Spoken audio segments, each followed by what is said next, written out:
I am Hazel Dixon, and at 32, I stood in my own bedroom and stared at a piece of paper that proved my parents had bought my husband. They did not just encourage him to leave me. They cut a check for $750,000 from their holding company to make sure he packed his bags while I was still at work.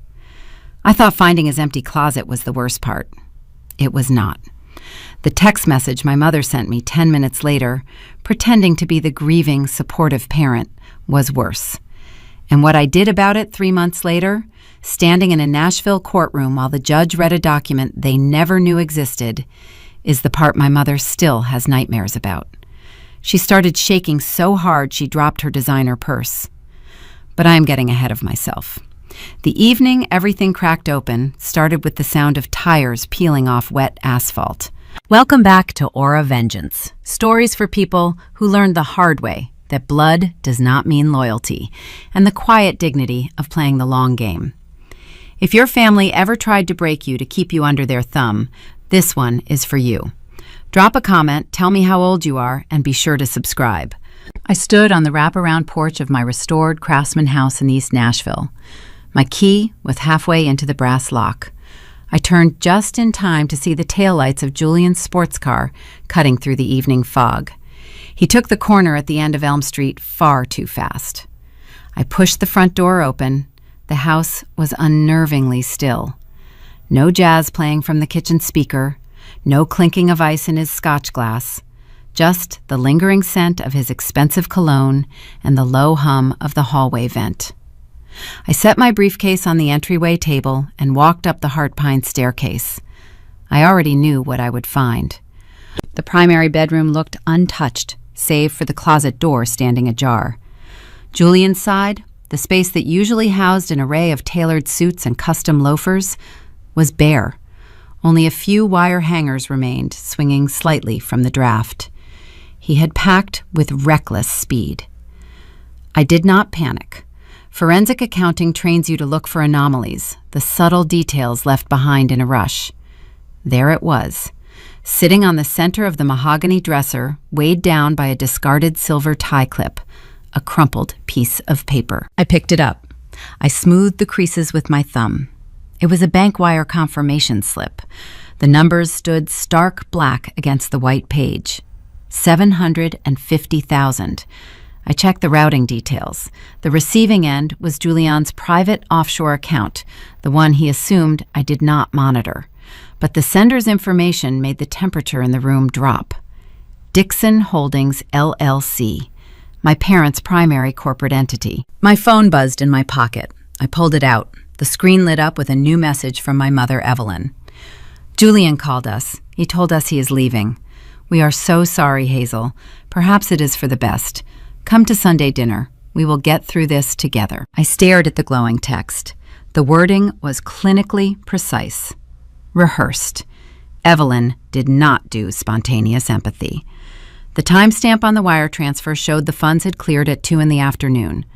Julian had not just decided to leave. He had been bought out.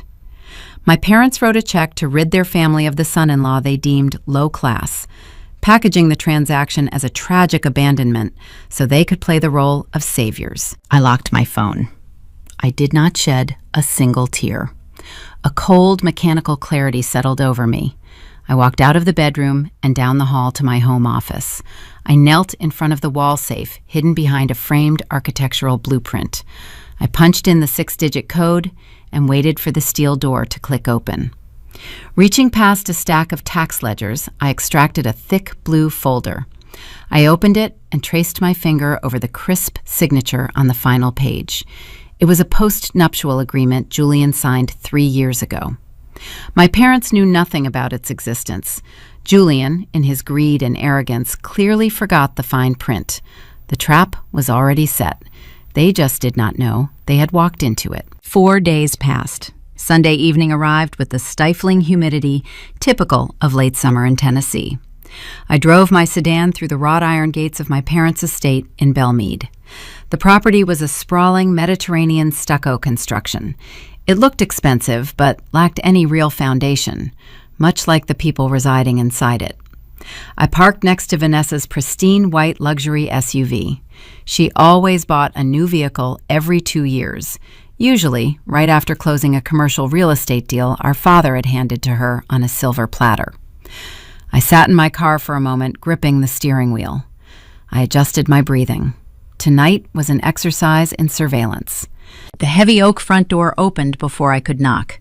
The housekeeper let me in, taking my coat with a sympathetic nod. The dining room smelled of roasted lamb garlic and expensive Merlot. Crystal water glasses caught the ambient light from the overarching chandelier. Evelyn sat at the head of the long mahogany table. Richard sat opposite her. Vanessa claimed the seat to Evelyn's right, the designated and permanent spot for the golden child. I took the empty chair near the kitchen swinging door. The air in the room felt thick, weighed down by the performance they were about to execute. "Hazel, darling," Evelyn began. Her voice hit that exact pitch of faux sympathy she reserved for charity galas and public apologies. "We have barely slept since Julian called us. You look so thin. You really must eat." I picked up my silver fork. "I am fine, Mother." "There is no need to be brave," Richard chimed in. He sliced his portion of lamb with surgical precision, the knife scraping the china plate. "These things happen in life. Some men simply lack the fortitude for the expectations of this family." I chewed my food slowly. The irony tasted metallic on my tongue. He spoke about fortitude while sitting on a secret $750,000 wire transfer. They bought my husband, shipped him off, and now sat at the Sunday dinner table, pretending to be the pillars of moral support. Vanessa swirled her wine. Her diamond tennis bracelet clinked against the delicate stem of the glass. "Honestly, Hazel, we all saw this coming. He always had one foot out the door. You cannot fault a guy for recognizing he is out of his depth and running for the hills." She took a slow sip, her eyes tracking my reaction. "Besides, I hear Miami weather is perfect right now. A clean break is exactly what he needs to reset." Miami. She dropped the city name casually, rubbing her temples and complaining of a sudden migraine. My fork paused a fraction of an inch above my plate. Julian hated Florida. He despised the humidity, the crowds, the culture. Why would Vanessa pinpoint Miami? I filed the geographic detail away in the back of my mind. Every word they spoke was a loose thread, and I was quietly gathering them to weave a rope. "We are here to support you, financially, emotionally, whatever you require," Evelyn said. She reached across the table to pat my hand. Her skin felt dry, her touch light and fleeting, retreating almost as quickly as it landed. "You can always move back into the East Wing until you figure out what to do with that drafty little house of yours. We can help you start over." "I appreciate the offer," I replied, keeping my face entirely blank. I let my shoulders slump forward, just a fraction. "But I need to manage this transition on my own." I excused myself before the dessert plates were cleared. I told them the stress was catching up to me and I needed rest. The sympathetic nods they exchanged were almost comical in their transparency. They thought I was breaking. They wanted me broken. A broken daughter is a dependent daughter. I walked down the long corridor toward the front foyer, but I took a slight calculated detour. My father's study sat at the far end of the hall. The heavy oak door stood partially open. The room smelled of old leather books and unlit cigars. It was the nerve center of Dixon Holdings. I stepped inside. The thick Persian rug muffled my footsteps. My eyes went straight to the center of his heavy cherrywood desk. A dark green leather-bound ledger lay open under the desk lamp. I knew that specific book. Before I built my own independent forensic accounting firm, I served a brief, miserable stint as the family bookkeeper. That ledger tracked the private cash flow of their secondary corporate entities. I stepped closer, my pulse remaining steady. The binding looked stressed. I leaned over the desk and noticed a jagged edge near the spine. A page had been hastily torn out. The paper fibers were still white and fresh. My gaze shifted to the right side of the leather desk pad. A standard black plastic ballpoint pen lay next to a stack of printed bank statements. the details locked into a crystalline grid in my mind. My late grandmother, a woman of formidable wealth and archaic traditions, had established a restricted family trust decades ago. I was the primary executor, set to gain full autonomous control on my 33rd birthday, which was only 3 weeks away. My grandmother had a strict, eccentric rule regarding any legal modifications or early disbursements from that trust. Every document, every check, every authorization required a physical signature using her antique Mont Blanc fountain pen. That specific pen was filled with a highly specific, custom-mixed blue-black ink. The estate bank officers knew this rule. The family lawyers knew this rule. It was her way of preventing silent theft. My father did not have the Mont Blanc on his desk. He had a cheap plastic ballpoint. Yet a $750,000 wire transfer had just cleared a corporate account. You do not move that kind of liquid capital in this family without tapping into the restricted trust reserves. And you do not tap the trust without my signature. I stared at the torn ledger spine and the black pen. They were covering their tracks, altering internal records to hide a withdrawal. The seeds of forgery took root in my analytical mind. The transaction was not just an underhanded bribe to remove Julian. It was a financial crime. I backed out of the study, leaving the door exactly as I found it. I walked down the hall, grabbed my coat from the housekeeper, and stepped out into the humid Tennessee night. The stucco mansion loomed behind me, its glowing windows looking like watchful eyes. I walked to my car with the posture of a defeated, heartbroken wife, for anyone observing from the dining room bay windows. Let them celebrate their cleverness. Let them drink their wine and think their secret was safe in the vault of their own arrogance. I drove back to East Nashville with the radio turned off. The silence offered a perfect canvas for calculation. I knew Julian taking the money was only the opening move in a much larger game. My parents did not write a check that large just to watch him walk away into the sunset. They wanted a return on their investment. They wanted me cornered, desperate, and legally vulnerable. The next morning, I sat at my sleek glass desk in my downtown office reviewing client tax files. The intercom buzzed. My receptionist spoke in a tight, nervous tone. A process server was waiting in the lobby. The real attack had arrived. I pressed the silver button on my desk console, instructing my receptionist to send the waiting process server inside. The heavy glass door to my office swung open. A man in a rumpled gray suit handed me a thick manila envelope. He mumbled a required legal phrase and exited before I even broke the seal. I slid my letter opener across the top flap. The paper inside was crisp, formal, and devastating by design. It was a petition for dissolution of marriage filed by Trenton Sterling. Trenton was a local family law attorney famous for scorched earth litigation. He did not negotiate. He annihilated. I spread the pages across my desk. The demands were laid out in precise, bulleted paragraphs. Julian was petitioning for 50% equity in Dixon Financial Forensics. Furthermore, he requested $10,000 a month in permanent spousal support, citing his accustomed standard of living. I leaned back in my ergonomic chair. A dry, humorless smile touched the corners of my mouth. The sheer audacity of the document was impressive. Julian had accepted a $750,000 bribe from my parents to exit my life quietly. Yet here he was, launching a public, ruinous legal strike. The contradiction was glaring. If my parents paid him to leave a noisy lawsuit, counteracted their investment, unless the lawsuit was the actual investment. My father's fingerprints coated every page of the petition. Richard wanted me drained. He wanted my firm entangled in discovery, my accounts frozen, and my spirit crushed. The goal was to force me into a corner where my only option was to crawl back to Belmead, begging for a financial rescue. A rescue that would cost me the executor rights to my grandmother's trust. I picked up my pen, tapping it rhythmically against the glass desktop. The petition demanded half of my life's work. It was a terrifying threat to anyone else.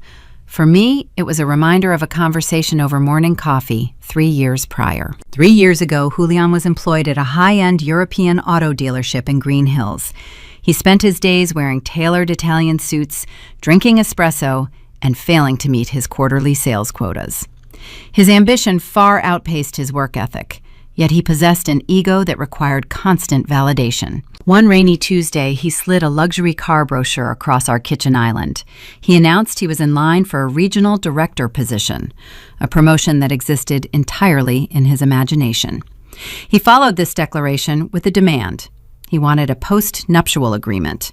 He argued that his future wealth needed protection from my modest bookkeeping business. He viewed my accounting firm as a quaint hobby, ignorant of the commercial portfolios I was already managing. I did not argue. I felt a cold detachment realizing the depth of his narcissism. I agreed to the contract under one condition. To save on exorbitant legal fees, I would draft the document myself, utilizing my standard corporate templates. Julian, always eager to save a dollar he had not earned, readily agreed. I spent 3 late nights glowing in the light of my computer monitor. I drafted the standard clauses regarding asset division and debt separation, but buried on page 14, under an unassuming subheading labeled Miscellaneous Financial Conduct, I inserted Clause 4B. The language was airtight. Any undisclosed financial gifts, external compensations, or bribes received by either party to induce marital separation shall be forfeited entirely to the opposing spouse. I printed the document on heavy stock paper. I handed it to Julian over dinner. He skimmed the first 3 pages, saw that his imaginary future dealership earnings were protected, and flipped straight to the back. His signature was bold, sloppy, and legally binding. He never read page 14. The blue folder in my home wall safe held that exact document. Julian's demand for half my firm was a bluff, built on a forgotten signature. But I could not play my winning card yet. If I revealed the postnuptial agreement now, Julian would realize his mistake. He would withdraw the petition, hide the bribe money, and Richard would invent a new angle of attack. I needed them to commit to their strategy. I needed them to believe their scorched earth tactics were working. I had to project weakness, panic, and impending ruin. I picked up my phone and dialed an independent real estate broker, a woman named Clara who had 0 ties to my sister Vanessa or the Belmead social circle. I kept my voice tight, simulating anxiety, and instructed her to list the East Nashville house immediately. I told her to price it to move within 10 days. I hung up and made a second call, this time to a luxury auto buyer. By sunset, I had sold my sleek sedan for cash, trading the comfort of leather seats for the harsh reality of rideshare apps and public transit. The visual impact was immediate. The for sale sign stabbed into the manicured lawn of my beloved Craftsman home signaled profound distress. The absence of my car in the driveway painted a picture of a woman liquidating her life just to keep the lights on. Word traveled fast in Nashville. Within 48 hours, the gossip reached Evelyn's country club luncheons. My parents heard the news and rejoiced silently. They assumed Trenton Sterling's exorbitant legal retainers were bleeding my accounts dry. Julian, sitting in wherever he had relocated to, likely toasted his own impending victory. They were watching a carefully constructed illusion, a red herring designed to keep their eyes fixed on my supposed downfall. In reality, the capital from the house and the car sale was never meant for legal fees. It was strategic ammunition. The following afternoon, I sat in the soundproof boardroom of my downtown office building. Across the long granite table sat David and Elena, the 2 senior partners who owned the remaining 30% of Dixon Financial Forensics. They were both nearing retirement, weary of changing tax codes, and eager for an exit strategy. I slid 2 certified cashier checks across the polished stone. The numbers were exact, calculated to offer a premium on their current equity shares. I informed them I was buying them out, and the transition was effective immediately. David looked at the check, his eyebrows raising at the sum. He asked if I was sure about this, mentioning the rumors of my divorce filing. He warned me it was a lot of liquidity to part with during a legal battle. I offered a thin, reassuring smile. I told him I was restructuring my assets, and their shares provided the stability I required. They signed the transfer documents before the hour was up. As the heavy boardroom door clicked shut behind them, I stood alone in the quiet space. I had traded my beautiful home and my vehicle for something far more valuable: total ownership. Dixon Financial Forensics belonged entirely to me. No panicking board members could vote me out when Julian's subpoenas hit. No nervous partners could demand a quick settlement to protect their own dividends. I was the sole captain of a very sturdy ship. I walked back to my corner office. My desk was clear, save for the dissolution petition waiting in my outbox. The trap was widening. My parents thought I was drowning in the deep end, unaware I had just purchased the entire ocean. I sat down, ready to review a client ledger, playing the role of the broke, terrified wife, working late to survive. Then the frosted glass door of my office swung open without a knock. My sister Vanessa stood in the threshold, holding 2 artisanal lattes and wearing a smile that did not reach her calculating eyes. Vanessa placed a sweating plastic cup on my desk. "Iced oat milk latte," she announced, taking the leather guest chair without an invitation. She crossed her long legs, adjusting the hem of her designer skirt. "You always forget to eat when you are stressed. I figured you needed the caffeine." I looked at the iced beverage. I drank my coffee black and hot, a fact my sister had known for 2 decades. The drink was a prop. Her presence here was a reconnaissance mission. I leaned back in my chair and offered a tight, weary smile. "Thank you, Vanessa. That is very thoughtful." She scanned my office. Her eyes lingered on the bare patches of the bookshelf where David and Elena used to keep their framed credentials. I had packed their things away only hours ago. She did not know I owned the firm now. She only saw empty shelves and assumed my business was shrinking. "I drove past Elm Street today," she said. Her tone was carefully modulated to sound casual. "I saw the sign in the yard." "Hazel, are things truly that bad? You are selling the Craftsman?" I let a long sigh escape my lips. I rubbed my temples, mirroring the fake headache she had presented at Sunday dinner. Trenton Sterling is not cheap to fight. Julian is demanding half of everything. I have to protect my liquid assets. The house is just bricks and wood. I can always buy another one when this nightmare ends. Vanessa nodded slowly. A flash of satisfaction danced behind her manicured eyelashes. Our parents raised her to view every interaction as a zero-sum game. My loss was automatically her victory. "It is the smart move," she agreed. "Cut your overhead. You always were practical. Besides, Julian is already landing on his feet. He does not seem to be hurting for cash." I kept my hands perfectly still on the glass desktop. "Oh," I asked, letting my voice sound fragile. "Have you spoken to him?" "Not directly," she lied smoothly. "You know how gossip circles around Belmead. Someone mentioned he secured a penthouse down in Miami, Brickell District, floor-to-ceiling windows overlooking the bay.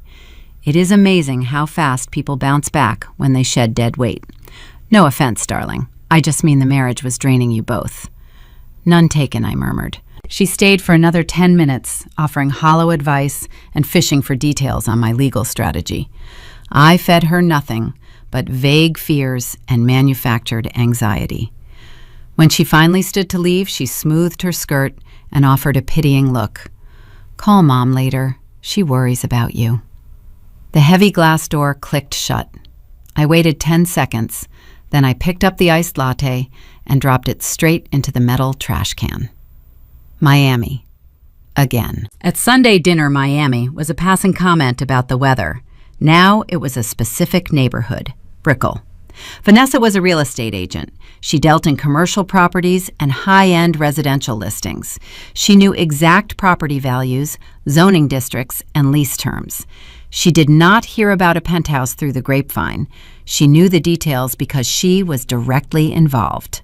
I turned to my computer monitors. I closed the client tax files and opened a secure encrypted browser.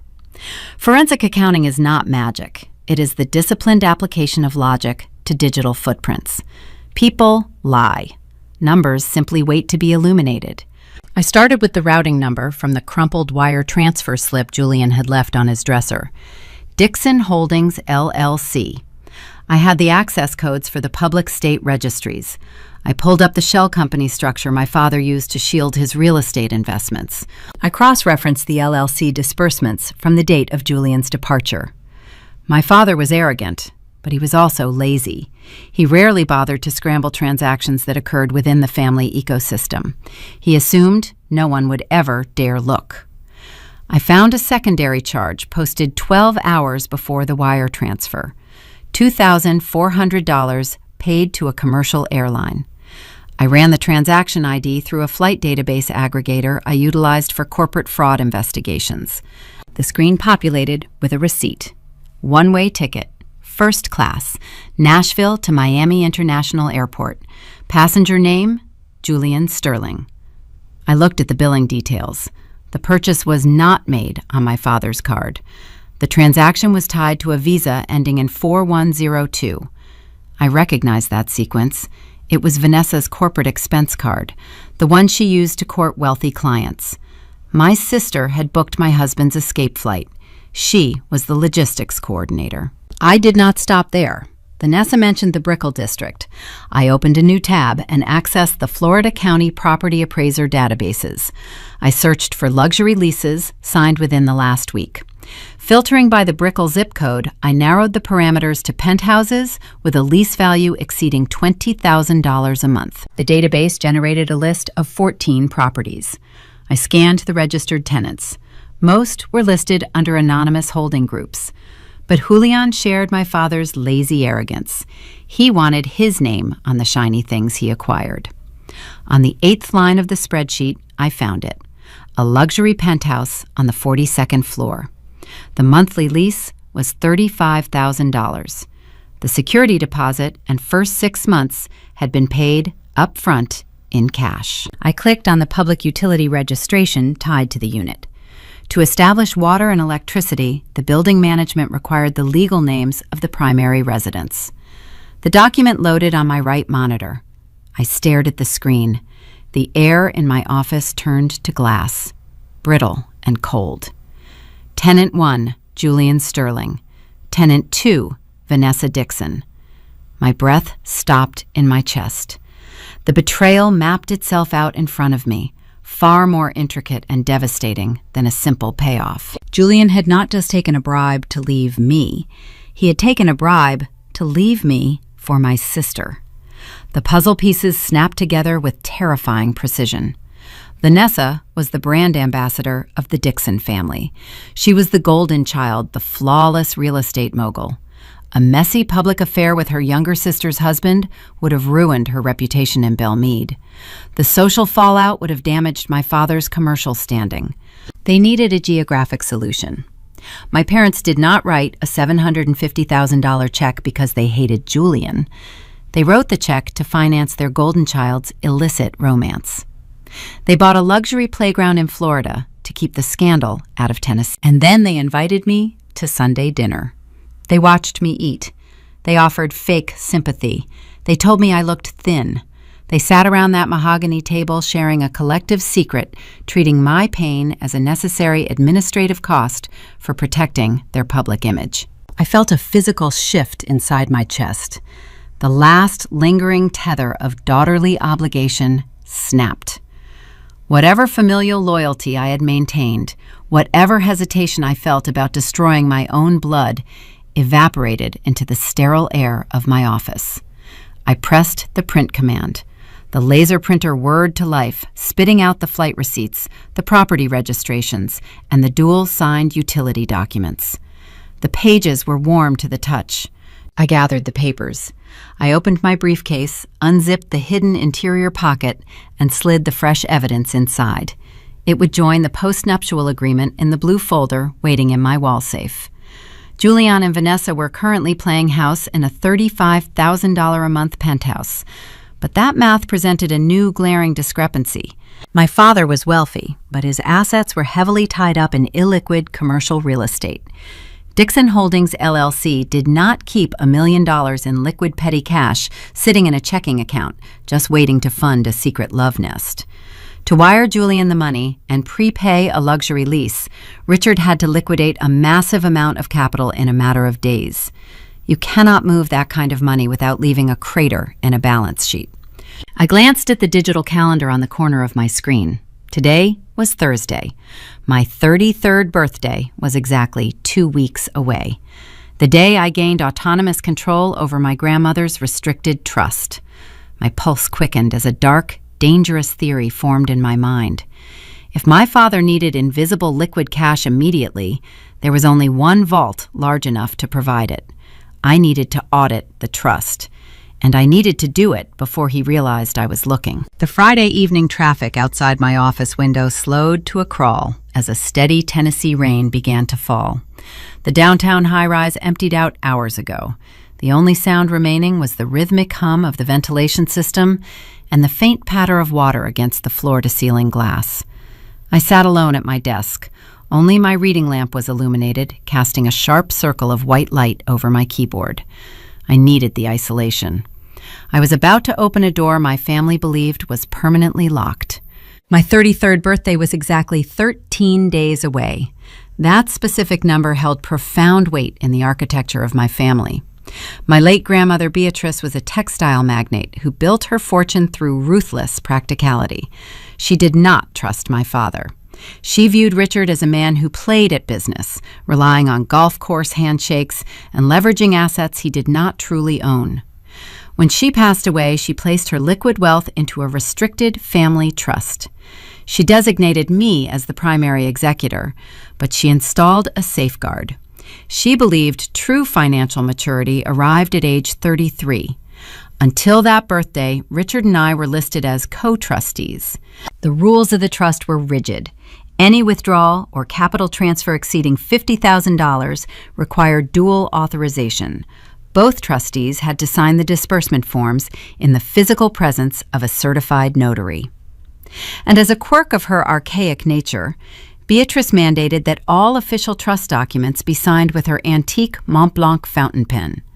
The instrument was loaded with a custom-mixed blue-black ink ordered specifically from a stationery boutique in London.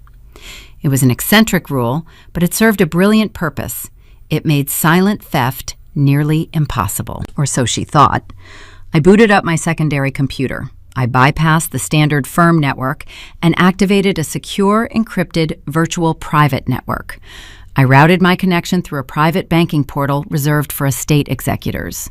The screen prompted me for 3 separate layers of authentication. I typed my passwords, entered a biometric scan, and waited for the financial dashboard to render. The interface loaded. I clicked on the portfolio labeled Beatrice Dixon Restricted Trust. Forensic accounting relies on the recognition of patterns.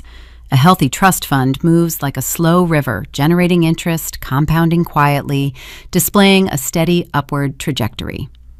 I generated a line graph of the trust capital over the past 12 months. The line climbed steadily through the spring and summer, but on the second Tuesday of August, the exact week Julian packed his bags, the graph plummeted. It was a sheer drop, forming a steep cliff on my monitor. I accessed the digital ledger. I scrolled down to the corresponding date. An outflow transaction sat there, marked in red. The sum was staggering. $800,000 had been withdrawn in a single afternoon. I traced the routing numbers. The capital moved from the trust into a holding account where it was immediately partitioned. $750,000 traveled to Dixon Holdings, LLC, the exact amount on the wire receipt Julian left on the dresser. The remaining $50,000 was funneled into a private checking account owned by Richard. My father did not just use his own money to buy my husband. He lacked the liquid capital. Instead, he reached into the vault of my inheritance. He stole my future to finance my sister's illicit romance. The sheer calculation of the act paralyzed me for a long moment. It was a structural betrayal. They viewed me not as a daughter, but as a bank. But the math was only half of the puzzle. The bank would never release $800,000 without the dual signature authorization form. I needed to see the physical paperwork. I clicked on the transaction ID and requested a secure scan of the original disbursement order. A loading wheel spun on the screen. The delay felt like hours. Finally, a high-resolution PDF materialized. It was a standard bank withdrawal authorization, my father's signature slashed across the bottom left line, written with typical frantic energy. Below his name was the required secondary line. I zoomed in on the image. My name was written there, Hazel Dixon. The cursive loops mimicked my handwriting, but a forensic eye could spot the hesitation. A forged signature always carries microscopic stutters. The author is drawing, not writing. The speed is wrong. The pressure is uneven. But the most glaring flaw was the color. The ink was a flat, monochromatic black. It possessed none of the depth, the slight indigo gradient, or the shading characteristic of the Mont Blanc fountain pen. My father had used the cheap plastic ballpoint I saw sitting on his desk during Sunday dinner. He sat in his study, ripped a page from his ledger to test his forgery skills, and then signed my name to steal my inheritance. I moved my cursor to the right side of the document. The dual signature required a legal witness. A bright blue notary seal was stamped over the bottom corner. Winston Caldwell. Commission number ending in 482. I knew Winston. He was my father's regular golf partner at the Belmead Country Club, a retired real estate developer who kept his notary license active as a favor for friends conducting private deals in the clubhouse lounge. By stamping that document, Winston Caldwell legally testified under penalty of perjury that I was physically present in the room, that I produced government identification, and that I signed the form willingly. I leaned back in my chair. The soft hum of the ventilation system seemed deafening now. This was no longer a messy family divorce. This was a felony. My father had crossed a line that carried federal consequences. He committed wire fraud by moving funds across state lines to the Florida penthouse. He committed embezzlement by draining a restricted trust. And he engaged in a criminal conspiracy by colluding with a notary to forge legal documents. Under federal law, these actions carried a mandatory prison sentence. I looked at the glowing screen. The psychological weight of the discovery pressed down on my chest. My mother sat at the head of the dining room table, offering me a place to sleep in their east wing. She poured expensive wine and played the grieving parent, knowing full well her husband had just committed grand larceny against their own child. They engineered my heartbreak, funded my sister's betrayal, and expected me to pay the bill. I pressed the print command. The laser printer hummed, pulling fresh paper from the tray. I watched the pages slide out into the catch bin. The bank ledger, the routing trace, the forged signature, the corrupt notary stamp. I gathered the warm papers and stacked them neatly. I slid them into a clear plastic sleeve. I opened my briefcase, unzipped the hidden compartment, and placed the sleeve right next to the Miami lease agreement and the post-nuptial contract. My arsenal was growing, but so was the moral dilemma. I possessed the evidence to end my parents' social reign forever. One phone call to the district attorney would trigger a federal investigation. Agents would arrive at the stucco mansion in Belmead. The country club would whisper. Winston Caldwell would lose his pension defending himself. Richard would face a judge in a criminal court, not a civil one. The choice sat heavy in my hands. Protect the family name or send my own father to a federal penitentiary. I closed the briefcase and locked the brass clasps. I would not call the authorities tonight. Letting the government handle my family felt too clinical, too detached. They needed to believe they were winning. They needed to step fully into the snare of the divorce proceedings, committing their lies to the official court record before I pulled the floor out from under them. I stood up and walked to the window, watching the rain blur the streetlights below. I knew their next move. Julian's subpoena was just the opening salvo. Richard would not wait patiently for the lawyers to hash out the accounting firm equity. He would try to force my hand. He would come for me directly, thinking I was weak, broke, and terrified. And I was ready for him. The following Tuesday began with a steady, oppressive heat that settled over downtown Nashville before 9 in the morning. I exited the public transit bus on Commerce Street, pulling the collar of my trench coat tight against the damp air. The decision to sell my luxury sedan was paying dividends in ways I had not anticipated. Standing at the bus stop, blending into the crowd of weary commuters, I projected exactly the image my parents desperately needed to see: a woman in financial freefall. I walked the 2 blocks to my office building, scanning my security badge at the heavy glass doors. My receptionist, a sharp young woman named Clara, looked up from her monitors as I approached the desk. "Your father is here," she said, keeping her voice low. "I told him you were arriving via transit and might be delayed, but he insisted on waiting in your office. He said it was an urgent family matter." I nodded, slowly adjusting the strap of my briefcase. "Thank you, Clara. Hold my calls for the next half hour." I walked down the corridor. My pulse maintained a steady, even rhythm. The audit logs, the forged signature, and the Miami lease agreement sat securely locked in my wall safe at home. I was not walking into an ambush. I was walking into a performance. I opened my office door.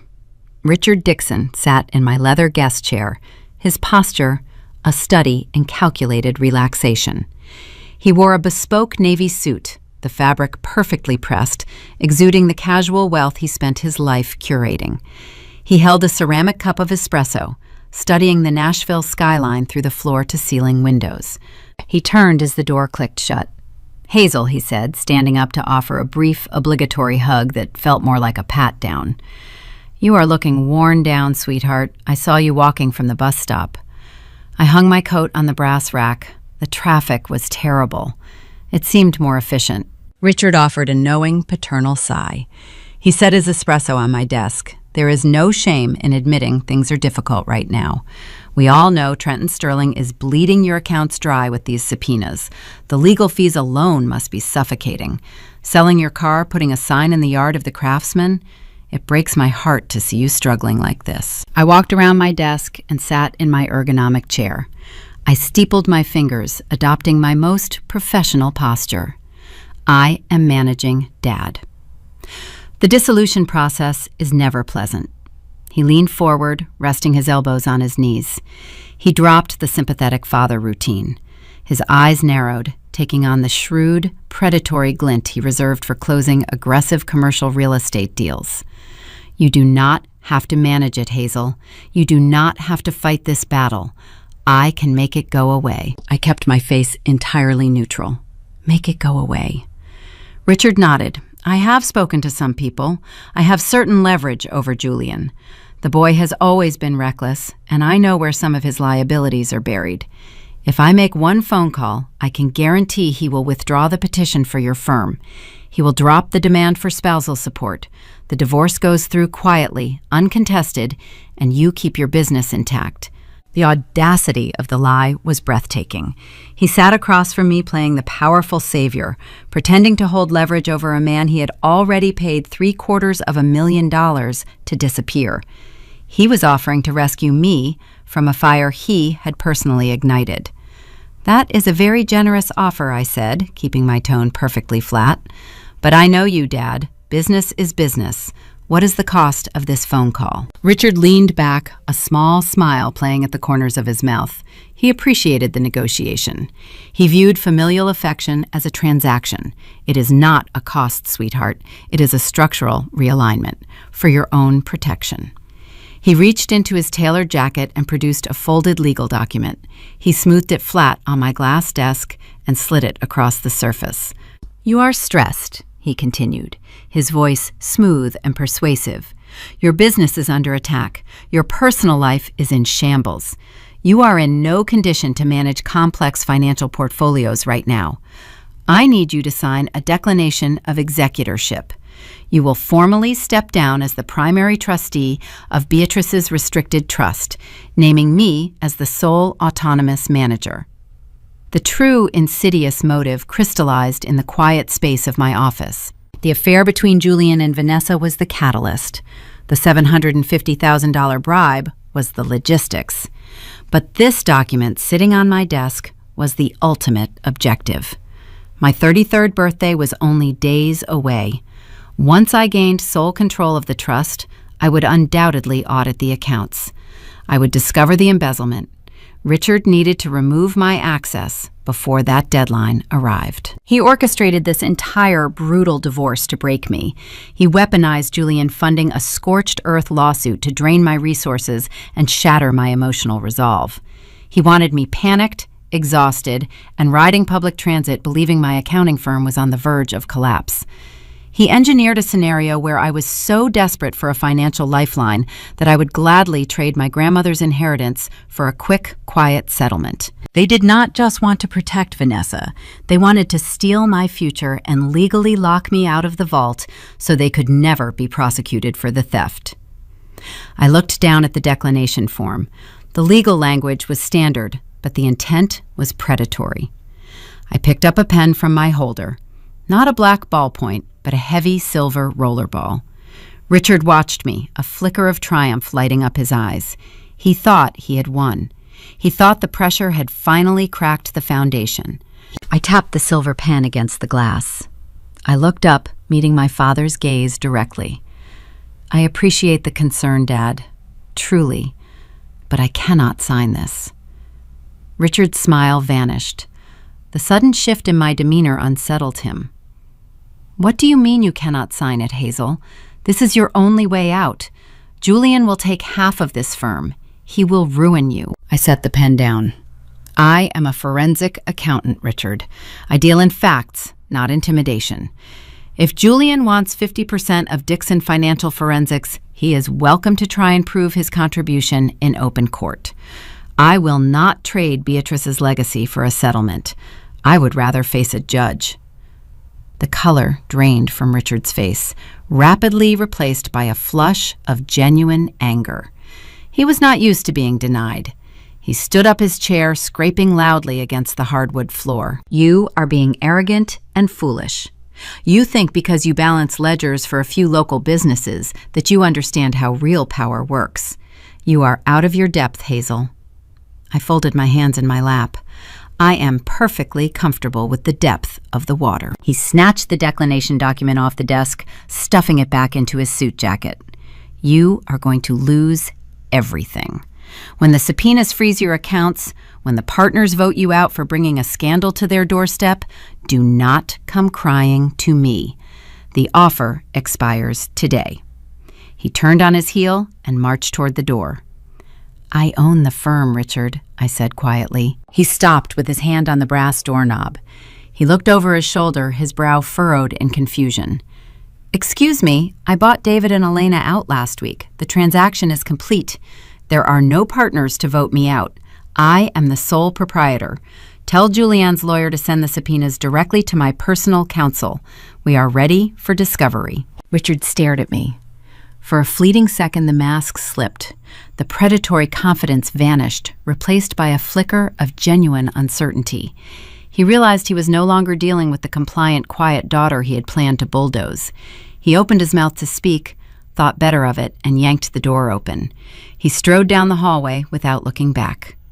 I watched the heavy glass door swing shut. The performance was over. Richard left the office angry and confused, completely unaware he had just handed me the final piece of the psychological puzzle. I now understood exactly why they had stolen the money. I knew the timeline they were operating against, and I knew they were terrified of my fast-approaching birthday. My phone buzzed on the desk. A calendar notification appeared on the screen. It was a reminder for the upcoming Belle Meade Charity Gala on Saturday night, an event my mother treated like a royal coronation. Richard failed to secure the signature through intimidation. I knew Evelyn would not accept defeat gracefully. If the father could not break the daughter in the boardroom, the mother would try to destroy her in the ballroom. The social warfare was about to begin. Saturday evening arrived, bringing the highly anticipated Belle Meade Children's Hospital Charity Gala. It was the premier event of the early fall social season, a night where Nashville elite gathered to write tax-deductible checks and display their curated wealth. For my mother, this gala was her undisputed kingdom. She sat on the board of directors, orchestrated the silent auction, and dictated the seating arrangements with the ruthless precision of a military general. I stood in front of my bedroom mirror and adjusted the neckline of my emerald silk gown. I had no desire to attend.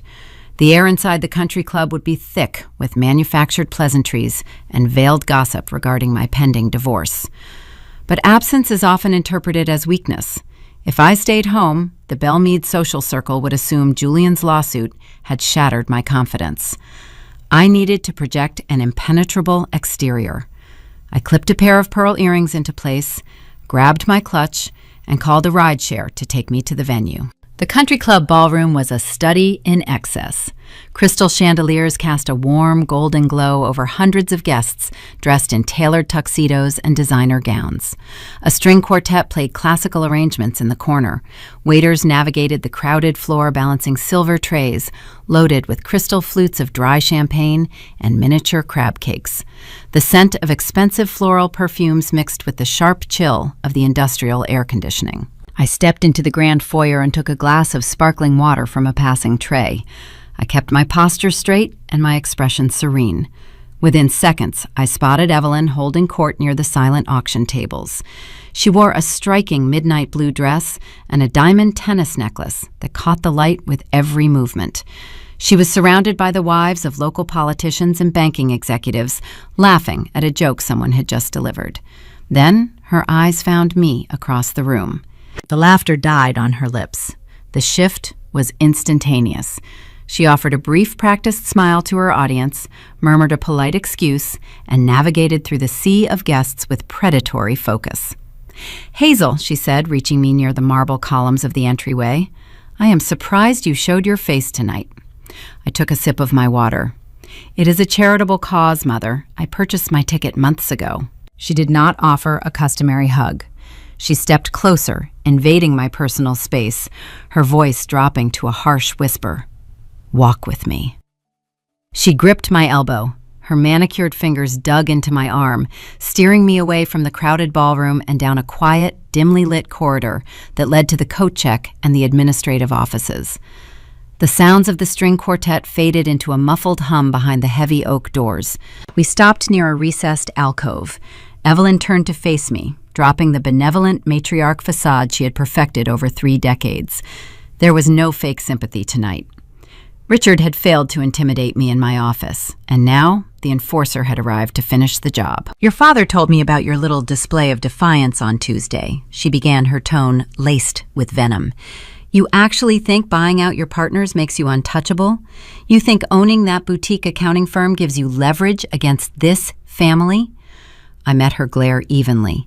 "It gives me autonomy, something you and Richard clearly resent." Evelyn let out a short, humorless laugh. "Autonomy is an illusion, Hazel.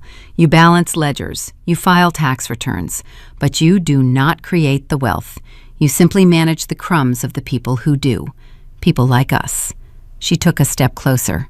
The diamonds around her neck glittered in the dim light of the corridor. "Let me explain the reality of your situation," she continued, her voice tight and calculated. "Your entire business model relies on the commercial developers your father brought to your doorstep. You handle the accounts for Marcus Thorne, the Vanguard Group, and Heritage Builders. Those 3 contracts alone constitute 40% of your billable hours." She was mathematically correct. Those 3 clients were the foundational pillars of Dixon Financial Forensics. They provided the steady, lucrative retainer fees that allowed me to buy out my senior partners. "Richard plays golf with Marcus every Sunday," Evelyn whispered, leaning in so close I could smell the gin on her breath. "We vacation with the Sterling brothers from Vanguard. We sponsor the Heritage charity drives. Those men are loyal to us, Hazel. They use your firm because we told them you were a reliable girl." I remained perfectly still. I let her lay out the threat. "If you drag Julianne through a public discovery process," Evelyn said, each word landing like a physical strike. "If you refuse to sign the trust declination form by Monday morning, I will make 3 phone calls. I will tell Marcus and the others that your personal life has compromised your professional integrity. I will tell them you are emotionally unstable and facing a catastrophic divorce settlement. They will pull their accounts before noon." The threat hung in the chilled air of the alcove. It was the social guillotine. She was promising to sever my livelihood, destroy my professional reputation, and bankrupt my firm in a single morning. She assumed the sheer terror of losing everything would force me to surrender my grandmother's inheritance. I looked at my mother. I looked past the expensive makeup and the midnight blue silk. I engaged my forensic training, searching for the anomaly in her presentation. I found it at the base of her throat. Her pulse was fluttering rapidly, a frantic, visible beat just below the diamond necklace. Her hands resting on her designer clutch trembled ever so slightly. She was projecting overwhelming power, but her physiology betrayed profound terror. She was not threatening me because she wanted to control my business. She was threatening me because my 33rd birthday was only a few days away. The trust audit was a ticking time bomb, and she knew the explosion would send her husband to a federal penitentiary. The embezzled $750,000 was sitting in Julian's offshore account, funding the Miami penthouse where my sister currently slept. Evelyn was desperate to cover the tracks. I let the silence stretch, forcing her to endure the discomfort of her own racing heart. "I have always admired your confidence, Mother," I said softly. Evelyn blinked, taken aback by the cool, unbothered response. "Excuse me." I stepped around her, smoothing the fabric of my gown. "I said I admire your confidence. Enjoy the rest of your evening. The crab cakes look exceptional tonight." I left her standing in the shadows of the alcove and walked back into the brilliant light of the grand ballroom. The string quartet was playing a lively waltz. I ignored the curious glances from the socialites and scanned the room with deliberate focus. Evelyn made a fatal miscalculation. She believed the loyalty of wealthy men resided in country club memberships and shared vacation homes. But I managed their money. I knew exactly where their true loyalties lay. It resided in their bottom line. Self-preservation always trumps social pleasantries in the realm of high finance. I found him near the bourbon tasting bar on the far side of the room. Marcus Thorne. He was a broad-shouldered, self-made commercial builder who wore a tuxedo like it was a chore. He disliked the performative nature of Belmead, but he attended these events to maintain a visible presence for his investors. Marcus valued stability, precision, and zero federal oversight. I approached him, bypassing a waiter carrying a tray of empty glasses. Marcus turned his stern expression softening into a genuine smile of recognition. "Hazel," he said, offering a firm handshake. "It is good to see you. I heard about the separation. You have my sympathies." "Thank you, Marcus," I replied, keeping my tone strictly professional. "I am managing well. In fact, that is why I wanted to catch you tonight." He raised an eyebrow, taking a slow sip of his bourbon. "Is there an issue with the quarterly filings?" "Not with the filings I manage," I said, dropping my voice so the surrounding guests could not hear. "But a situation has arisen. A structural compliance issue that could present a significant federal liability for any investor tied to the Dixon corporate umbrella." Marcus went entirely still. The polite socialite vanished, replaced instantly by the ruthless businessman who built a real estate empire from nothing. He did not ask for gossip. He recognized the specific vocabulary of financial risk. "How significant?" he asked quietly. "Significant enough that I cannot discuss it in a room full of people," I answered. "I have a fiduciary duty to protect your assets, Marcus. I need an hour of your time. Tomorrow morning." He checked his heavy gold watch, doing the mental calculus of risk management.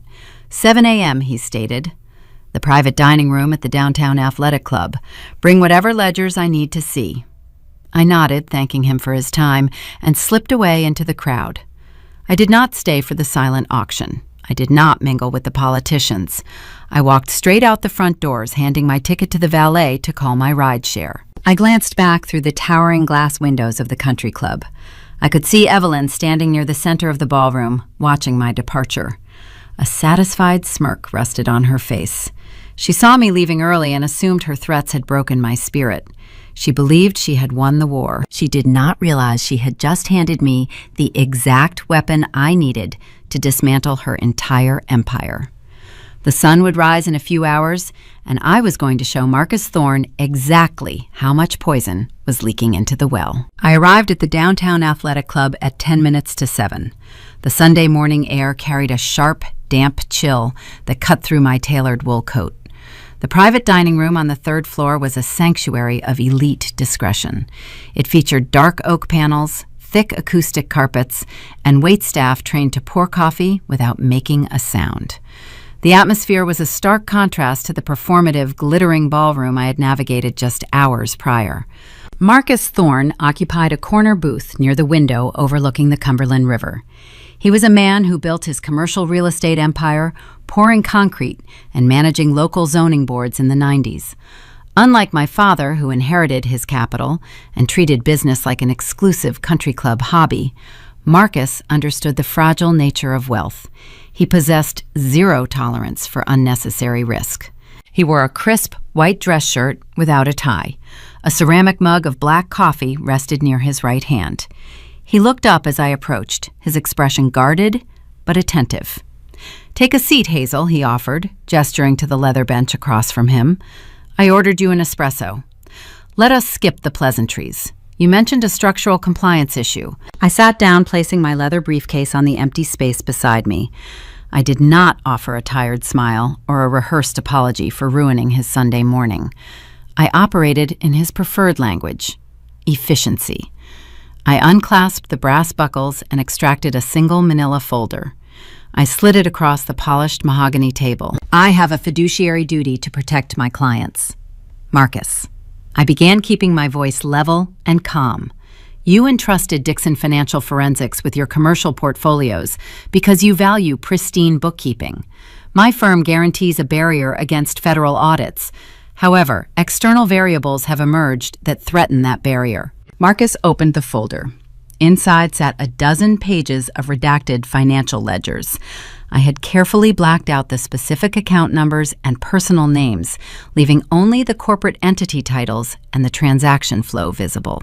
"What exactly am I looking at?" he asked, his eyes scanning the columns of numbers. "You are looking at the internal cash flow of Dixon Holdings, LLC, I stated. He stopped reading and looked up, his brow furrowing. "Richard's primary umbrella company. We share a dozen joint ventures through that entity. Richard assured me his holding companies were heavily firewalled. My father relies on handshakes," I replied smoothly. "I rely on mathematics." The ledgers indicate a catastrophic structural failure. Dixon Holdings is experiencing chronic commingling of funds. Corporate revenue is being routinely siphoned into private checking accounts to cover undocumented personal liabilities. Marcus stared at the paper. The muscles in his jaw tightened. He did not need a law degree to understand the implication. Commingling funds is the cardinal sin of corporate finance. It destroys the legal separation between a business and its owner, piercing the corporate veil. Marcus murmured, tracing a finger over a particularly glaring transfer line. "Precisely," I confirmed. "If the Internal Revenue Service or the Securities and Exchange Commission flags these anomalies, they will initiate a forensic audit. Because the corporate veil has been compromised, the federal investigators will not stop at my father's personal accounts. They will freeze every joint venture, every shared capital project, and every escrow account tied to the Dixon network until the investigation concludes." I let the reality of that statement settle over the table. "Your current commercial developments rely on fluid capital," I continued. "If the federal government freezes the Dixon umbrella, your construction sites halt. Your contractors go unpaid. Your investors panic. The collateral damage to your empire would be profound." Marcus closed the folder. He leaned back against the leather booth, his eyes fixed on the gray river outside the window. He was a shrewd operator, connecting invisible dots. "Your mother cornered me near the valet stand last night," he said quietly. "She made a very deliberate point of mentioning your divorce. She suggested your emotional state was fracturing. She implied it might be prudent for me to seek new accounting representation before your firm collapsed under the weight of Julian's legal demands." I maintained my steady gaze. "And what did you conclude from that conversation?" Marcus turned his attention back to me. He let out a low, dry chuckle. "I concluded that Evelyn Dixon is a terrified woman. People with secure assets do not sabotage their own daughter's business at a charity gala. They only do that when they need to control a narrative." He tapped his index finger against the manila folder. "She wants to ruin your firm so you lose the leverage to audit this mess," he deduced, his voice hardening into a cold realization. "She tried to use my portfolio as a weapon against you." I did not confirm or deny his theory. I simply drank my espresso. Marcus pulled his smartphone from his pocket. He did not hesitate. The social obligations of Belle Meade vanished the moment his profit margins were threatened. "I am transferring my entire commercial portfolio to your exclusive control," he declared, tapping a swift message into his screen. "I want my assets legally decoupled from any entity sharing a tax identification number with Richard Dixon. I expect the transition paperwork on my desk by tomorrow morning." "Consider it done," I replied. He looked up from his phone, a grim solidarity in his expression. "The Sterling brothers at Vanguard Group and the CEO of Heritage Builders need to know about this exposure. I will not let Evelyn use them as pawns either. I am sending them a message right now, advising them to move their accounts under your direct management immediately." "We survive by cutting out the rot, Hazel. You did the right thing bringing this to me." We shook hands, a firm pact forged in mutual self-preservation. I left Marcus in the dining room and walked out into the brisk morning air. My mother's social exile tactic had instantly backfired. She attempted to orchestrate a boycott to starve me into submission. Instead, her threats highlighted her own instability. By weaponizing her wealthiest allies, she inadvertently handed me their undivided loyalty. I now held the financial reins to the most powerful developers in the city, entirely isolated from my father's sinking ship. I spent the rest of the Sunday finalizing the transfer protocols in my home office. By noon on Monday, the shift was official. The fallout was swift and spectacular. At 1:15 in the afternoon, my office phone began to ring. I let it go to voicemail. I watched the digital indicator light blink red. Then my cell phone vibrated across the glass desktop. The caller identification displayed Evelyn's name. I ignored it. Over the next 2 hours, she left 4 separate voicemails. I listened to them back to back. The first message was commanding, demanding I call her immediately regarding a misunderstanding with Marcus Thorne. The second message was frantic. She realized Vanguard and Heritage were also severing ties with Dixon Holdings. Her voice trembled, shedding the polished country club cadence. The third message was angry, accusing me of spreading malicious lies to ruin the family reputation. The fourth message was a terrifying silence, followed by a sharp, panicked click as she hung up the receiver. She finally understood. She had tried to drown me, but I owned the water. I finished my workday with a profound sense of operational clarity. I packed my briefcase, sliding the transition documents into their designated compartments. The sun was beginning to set as I locked my office door and took the elevator down to the subterranean parking garage. The concrete structure was dimly lit, echoing with the distant sounds of downtown traffic. I walked toward the designated rideshare pickup zone near the southern exit. My heels clicked rhythmically against the pavement. The shadows between the concrete pillars seemed deeper than usual. I checked my phone for the driver's estimated arrival time. A figure stepped out from behind a concrete support column, blocking my path to the exit. The overhead fluorescent light flickered, illuminating the tailored Italian suit and the arrogant, familiar smirk I had not seen in person since the day he packed his bags. Julian. He looked tanned, likely from the Florida sun, but his eyes carried a frantic, restless energy. He stood between me and the exit doors, invading my space with the entitled posture of a man who believed he still held the winning hand. "Hello, Hazel," he said, his voice echoing in the empty garage. "We need to have a conversation about my money." The concrete walls of the subterranean garage swallowed the sound of the evening traffic above. Julian took a step closer, his leather shoes scraping against the grit of the pavement. The fluorescent light hummed a steady, irritating pitch, casting harsh shadows across his face. I did not step back. I maintained my ground, letting him close the physical distance while I mentally assessed the situation. He wore a light linen suit, a style far too relaxed for a Nashville autumn. He looked tanned, likely from the Florida sun, but a sheen of nervous sweat coated his forehead. His pupils were dilated, his movements jittery. The Miami lifestyle was clearly burning through his capital faster than he anticipated. The confidence he tried to project was a thin veneer over sheer panic. I slid my right hand into the deep pocket of my trench coat. My thumb found the familiar groove of the side button on my smartphone. I pressed it twice, activating the hidden voice memo application I had configured for discrete client meetings. A subtle haptic vibration against my palm confirmed the microphone was live and recording. "Your money?" I asked, keeping my tone perfectly even. "Trenton Sterling filed the petition for 50% of my firm.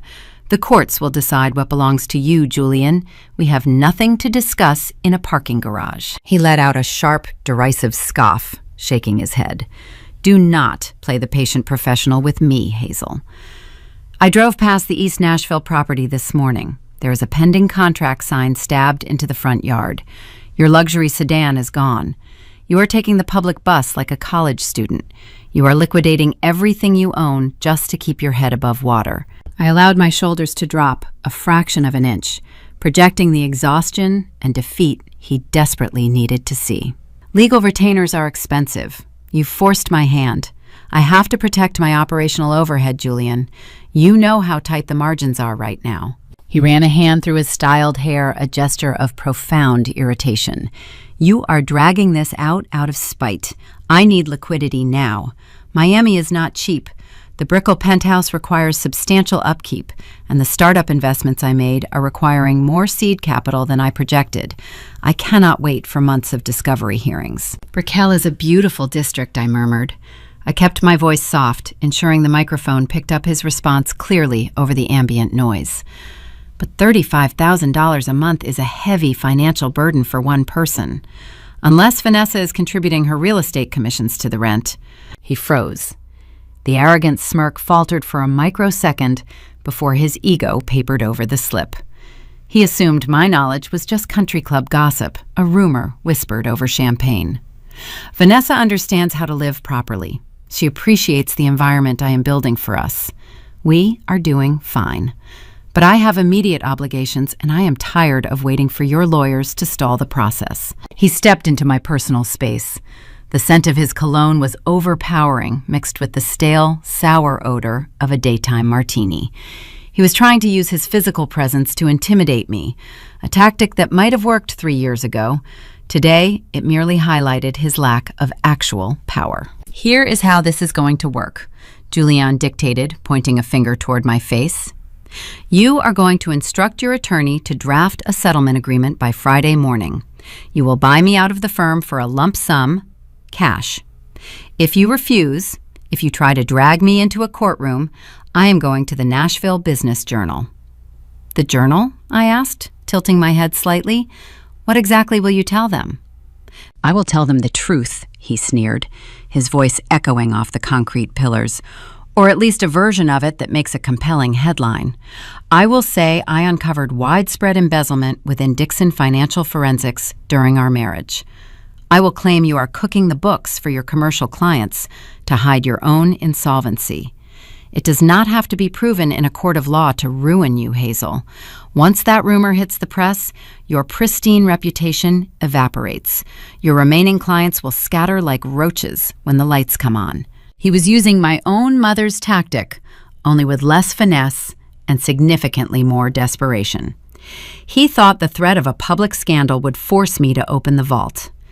I kept my face blank, letting the silence draw out the rest of his frantic energy. People who speak out of desperation abhor silence. They always rush to fill the quiet with more information, believing volume equals dominance. "I have already spent half the transition fund Richard gave me," Julian blurted out. The frustration finally cracked his polished facade, revealing the terrified debtor underneath. $375,000 gone on the lease, the furnishings, and a bad tip on a tech venture. I need the rest of my payout to stay afloat. "Your payout," I whispered, playing the role of the confused, heartbroken wife. "Do not act naive," he snapped, his face turning red with indignation. Evelyn promised me an additional $250,000 the moment you sign the declination form for Beatrice's trust. But you are stalling. You are playing games in your office with Richard refusing to sign the paperwork. Your stubbornness is holding up my money." He leaned down, his face inches from mine, his eyes wide with a manic urgency. "They own you, Hazel. Your parents hold all the cards in this deck. You are fighting a war you lost the day I packed my bags. Just pay me, sign the trust over to your father, give me my settlement for the firm, and I will disappear in Florida forever. Everyone gets what they want." Headlights swept across the far wall of the building. A dark sedan pulled into the designated pickup zone, the rideshare emblem glowing softly in the windshield. My exit had arrived right on schedule. I looked at Julian. I did not argue with his logic. I did not defend the integrity of my business or scream about his infidelity with my own sister. I simply offered a slow, deliberate nod. "I understand your position, Julian," I said softly. I stepped around him. He did not try to grab my arm or block my path. He believed my nod was a gesture of total surrender. He thought he had broken the final seal on my endurance. He stood in the dim light, breathing heavily, convinced he had just secured his financial future through sheer masculine intimidation. I opened the rear door of the sedan and slid onto the leather seat. I pulled the door shut, the heavy thud severing the damp air of the garage and placing a physical barrier between us. I pressed the lock button on the armrest. The driver shifted into gear and pulled away from the curb, navigating the spiraling concrete ramp toward the street level. I reached into my coat pocket and retrieved my smartphone. I tapped the red square on the screen, stopping the voice memo recording. I looked at the digital audio file saved to my internal storage. The duration read 4 minutes and 12 seconds. Within that brief window, Julian had handed me the keys to his own destruction. Captured in high-definition, uncompressed audio was his explicit admission of the initial bribe from my parents. He confirmed his cohabitation with my sister in the Brickell penthouse. He detailed a premeditated plot to extort me, using defamatory press rumors regarding my business. And he explicitly outlined the secondary payoff contingent upon me surrendering my grandmother's inheritance to Richard. He had woven the rope, tied the knot, and placed it securely around his own neck. I uploaded the audio file to my encrypted cloud server, ensuring the data was backed up in 3 separate geographical locations. I then forwarded a secured duplicate copy to Sarah, my family law attorney. I added a brief text message to the email thread. The bait was taken. Proceed with the deposition schedule. Julian thought he was the predator in the parking garage. He believed his threats were the driving force of the negotiation. But legal warfare is not won in dark basements with raised voices. It is won in sterile rooms under the cold light of sworn testimony, where every lie carries the weight of perjury. Julian was scheduled to sit for his formal deposition in exactly 48 hours. He would walk into that conference room feeling invincible, ready to recite the sanitized script Richard had written for him. He had no idea the questions waiting for him were designed to trap him in a cage of his own making. The walls were about to close in, and he was the one who handed us the locks. The conference room at Sarah's law firm was an exercise in psychological intimidation. Unlike the warm, leather-bound comfort of my father's study, this space was sterile. Chrome fixtures, an enormous glass table, and walls painted a stark, unforgiving white. The acoustic dampening absorbed every sound, making the silence feel heavy and deliberate.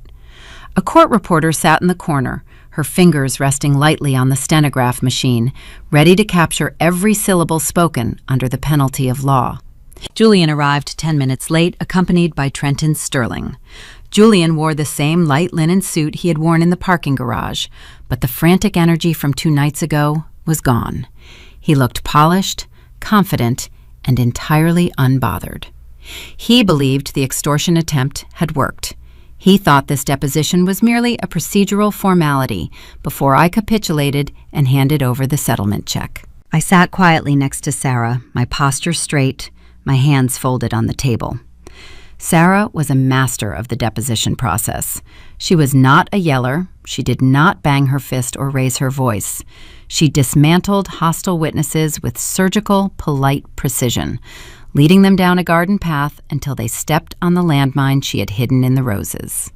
The oath was administered. Julianne swore to tell the truth, the whole truth, and nothing but the truth. He smirked slightly as he said the words, viewing the legal vow as a quaint tradition rather than a binding contract. Sarah began with the mundane details. She asked about his previous employment at the auto dealership, his current residential address, and his basic monthly expenses. Julian answered with smooth, rehearsed ease. Trenton sat beside him, looking bored, checking his expensive watch every few minutes. "Let us turn our attention to your current financial standing, Mr. Sterling," Sarah said, adjusting her silver-rimmed glasses. "In the petition for dissolution, you claim severe financial hardship and require permanent spousal support to maintain your accustomed standard of living. Is that correct?" "That is correct," Julian stated firmly. "My exit from the marriage was sudden, and Hazel controlled the primary corporate assets. I was left with very little liquidity to transition into independent living." Sarah nodded slowly, sliding a single sheet of paper from her file. She placed it in the center of the glass table. It was a redacted summary of his offshore account activity obtained through a standard discovery subpoena. "I understand transitions are difficult," Sarah murmured sympathetically. "However, the bank records indicate a rather substantial influx of capital on the second Tuesday of August. A wire transfer totaling $750,000. Can you explain the origin of those funds?" The temperature in the room dropped 10 degrees. Julian's confident smirk vanished, replaced by a flash of genuine panic. He shot a desperate glance at Trenton. The opposing attorney sat up straight, his boredom evaporating instantly. Trenton had not seen the wire transfer during his initial client intake. Julian had hidden the bribe money from his own lawyer. Trenton cleared his throat, attempting to run interference. "Objection. Relevance. We are discussing marital assets, not post-separation gifts. The funds were received prior to the formal filing of the dissolution petition."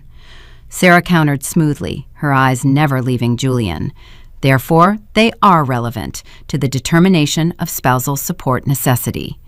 Mr. Sterling, I will ask again, what is the source of the $750,000? Julian shifted in his chair. A bead of sweat formed at his temple. He was navigating dangerous waters, caught between telling the truth and exposing the bribe, or sticking to the lie Richard had carefully constructed for him.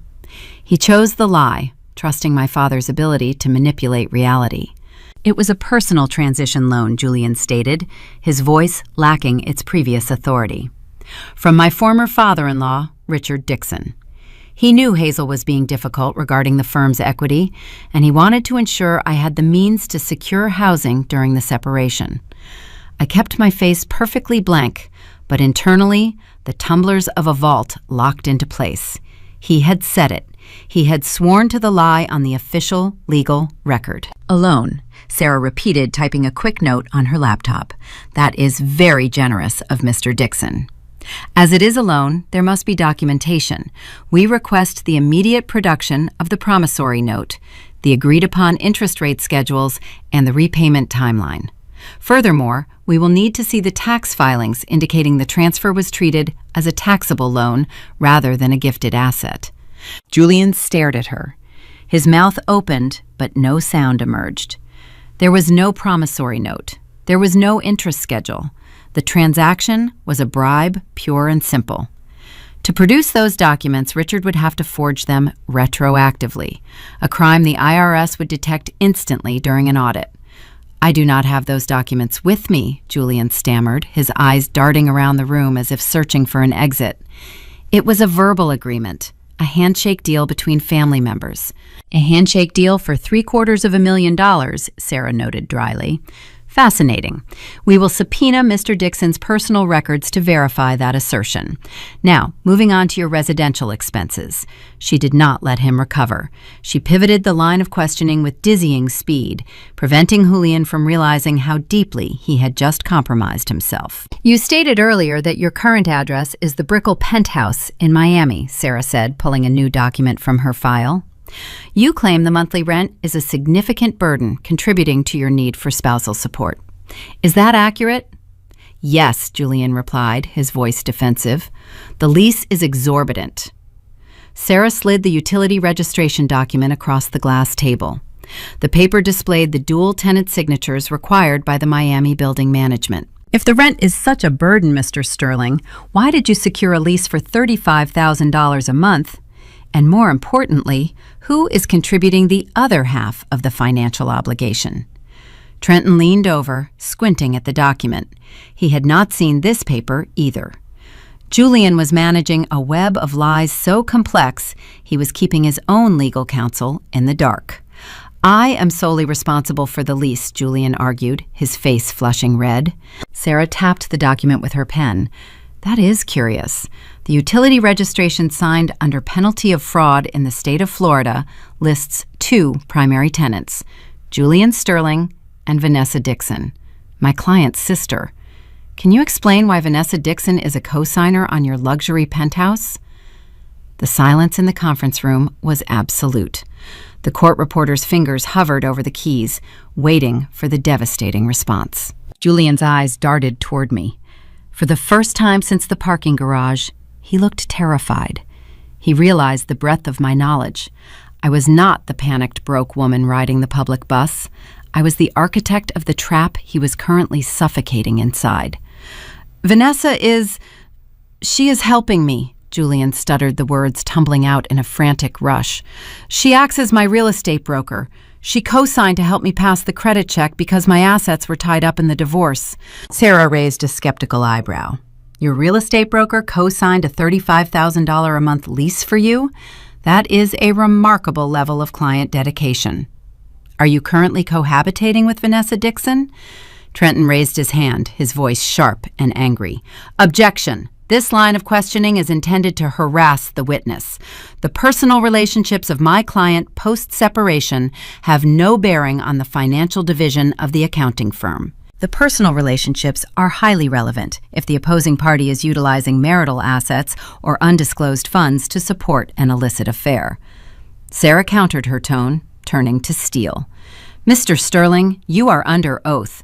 Are you living with Vanessa Dixon? Julian looked at Trenton. Trenton offered a curt, angry nod, signaling that lying about a verifiable lease agreement would destroy his credibility with the judge. Yes, Julian whispered, the word barely carried across the table. Sarah closed her file. She looked at Julian with an expression of clinical disdain. Let the record show, Sarah stated clearly for the court reporter that the witness admits to receiving $750,000 from Richard Dixon, claiming it as a verbal loan with zero documentation. Let the record further show the witness admits to cohabitating with Vanessa Dixon in a luxury property funded by the aforementioned undocumented transfer. We have no further questions at this time. The deposition concluded, but the war had decisively shifted. Julian and Trenton packed their briefcases in a hurried, furious silence. Trenton was livid, realizing his client had committed perjury regarding the loan and concealed a highly damaging affair. Julian had walked into the room intending to extort a settlement. He walked out, carrying the weight of a sworn lie. The trap of his own arrogance had snapped shut. He was locked into a false narrative regarding the money. When the final hearing arrived and I revealed the post-nuptial agreement Julian's perjury would prevent him from claiming the funds were an exempt gift, the money was legally classified by his own sworn admission as a transaction covered entirely by Clause 4B. The stage was set for the courtroom climax. My parents believed they were manipulating the legal system from the safety of their Belmead estate. They had no idea the deposition transcript was currently being printed, bound, and prepared as the weapon that would dismantle their entire empire. The next venue would not be a private conference room. It would be a public court, and the judge was going to hear the audio recording they never knew existed. The morning of the mediation arrived with a crisp, cloudless sky. Sarah and I rode the silent elevator to the 42nd floor of a downtown legal tower. The doors parted to reveal a lobby constructed entirely of frosted glass and brushed steel. The aesthetic was intentional. It was designed to make clients feel small, encouraging quick, painless settlements to escape the sterile environment. We were escorted into Conference Room B. The space was dominated by a long, polished oak table. I took my seat beside Sarah, arranging my notepad and silver pen with deliberate care. The door opened a few minutes later. Julian walked in, flanked by Trenton Sterling. Julian looked worse than he had at the deposition. His tan appeared sallow under the harsh fluorescent lights. He carried the nervous energy of a cornered animal. But it was the two people trailing behind him that caused the air in the room to turn to ice. Richard and Evelyn Dixon stepped through the doorway. My mother wore a modest beige suit, a stark departure from her usual vibrant gala attire, clearly aiming for an appearance of humble concern. My father carried a leather portfolio, projecting the aura of a seasoned negotiator stepping in to rescue a failing conversation. They did not walk toward my side of the table. They did not offer a greeting. They moved deliberately to the opposing side, pulling out chairs right next to Julian. The visual impact was profound. They were no longer operating from the shadows. By sitting shoulder to shoulder with the man suing me, they publicly formalized their alliance. They were a united front gathered to force my surrender. The mediator entered the room shortly after. He was a retired circuit court magistrate named Harrison Vance. He possessed a reputation for strict adherence to the letter of the law and zero tolerance for grandstanding. He sat at the head of the table, opened his thick file, and adjusted his reading glasses. We are here to find an equitable resolution to the dissolution of marriage between Hazel Dixon and Julian Sterling. The mediator began, his voice gravelly and authoritative. I prefer efficiency. Mr. Sterling, your counsel requested this session. What is your proposed framework? Trenton cleared his throat, opening his sleek briefcase. My client is willing to be reasonable, Your Honor. He recognizes Ms. Dixon built the accounting practice, even though marital funds supported the household during its inception. We propose a clean break. Ms. Dixon retains full ownership of Dixon Financial Forensics. In exchange, she provides a one-time equalization payment of $200,000, plus assumes liability for all legal fees incurred by both parties. It was an insulting offer. They wanted me to buy my own business back and pay them for the privilege of being harassed. Richard leaned forward, resting his forearms on the oak table. He looked at me with an expression of manufactured pity. Hazel, this is a very fair compromise. It allows you to protect your clients and move forward. We are here to support you emotionally through this difficult step. Take the deal. Let us heal as a family. Evelyn reached out, placing her hand gently over Julian's sleeve. It has been a terrible ordeal for everyone. Julian just wants to rebuild his life. We all need closure. I looked at my mother's hand resting on my husband's arm, the same husband who is currently sleeping with her other daughter in a penthouse she helped finance. The sociopathic dedication to their performance was mesmerizing. I did not speak. I turned my head slightly, giving Sarah the silent authorization to deploy the first countermeasure. Sarah did not smile. She kept her gaze fixed squarely on the retired judge. Your Honor, my client rejects the proposal, Sarah stated clearly. Furthermore, we submit that the opposing party is negotiating in bad faith, relying on a foundation of documented perjury. Trenton shot up in his chair. That is an outrageous accusation. Judge Vance held up a single, weathered hand, silencing the defense attorney. Counselor, you will sit down.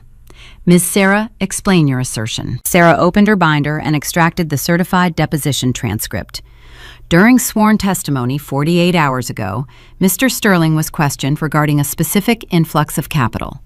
$750,000 wired into his private offshore account just prior to his departure from the marital home. Under oath, Mr. Sterling testified that this sum was a verbal, undocumented personal loan from Richard Dixon. She slid a copy of the transcript toward the head of the table. Sarah continued, her voice razor sharp. Mr. Sterling also testified under oath that he is currently cohabitating with my client's sister, Vanessa Dixon, in a Miami property funded by this undocumented transfer. Judge Vance lowered his reading glasses, peering over the rims at Julian. Then his gaze shifted to Richard. A verbal loan of $750,000, the magistrate noted, his tone laced with heavy skepticism. That is highly unusual for a man with your corporate background, Mr. Dixon. Richard swallowed hard. The confidence he carried into the room began to fracture. It was an informal arrangement to assist my son-in-law during a turbulent transition, a family matter. Family matters do not exempt you from federal tax codes, Judge Vance replied coldly. If this capital is a loan, it must be reported. If it is a gift, it exceeds the lifetime exemption and requires significant tax filings.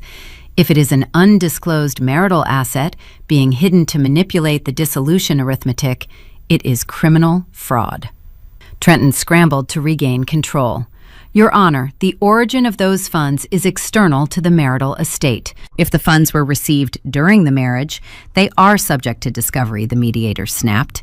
And if your client lied about their nature to conceal an illicit affair and extort a lower settlement, he has severely compromised his standing in any future courtroom. Julian's face went pale.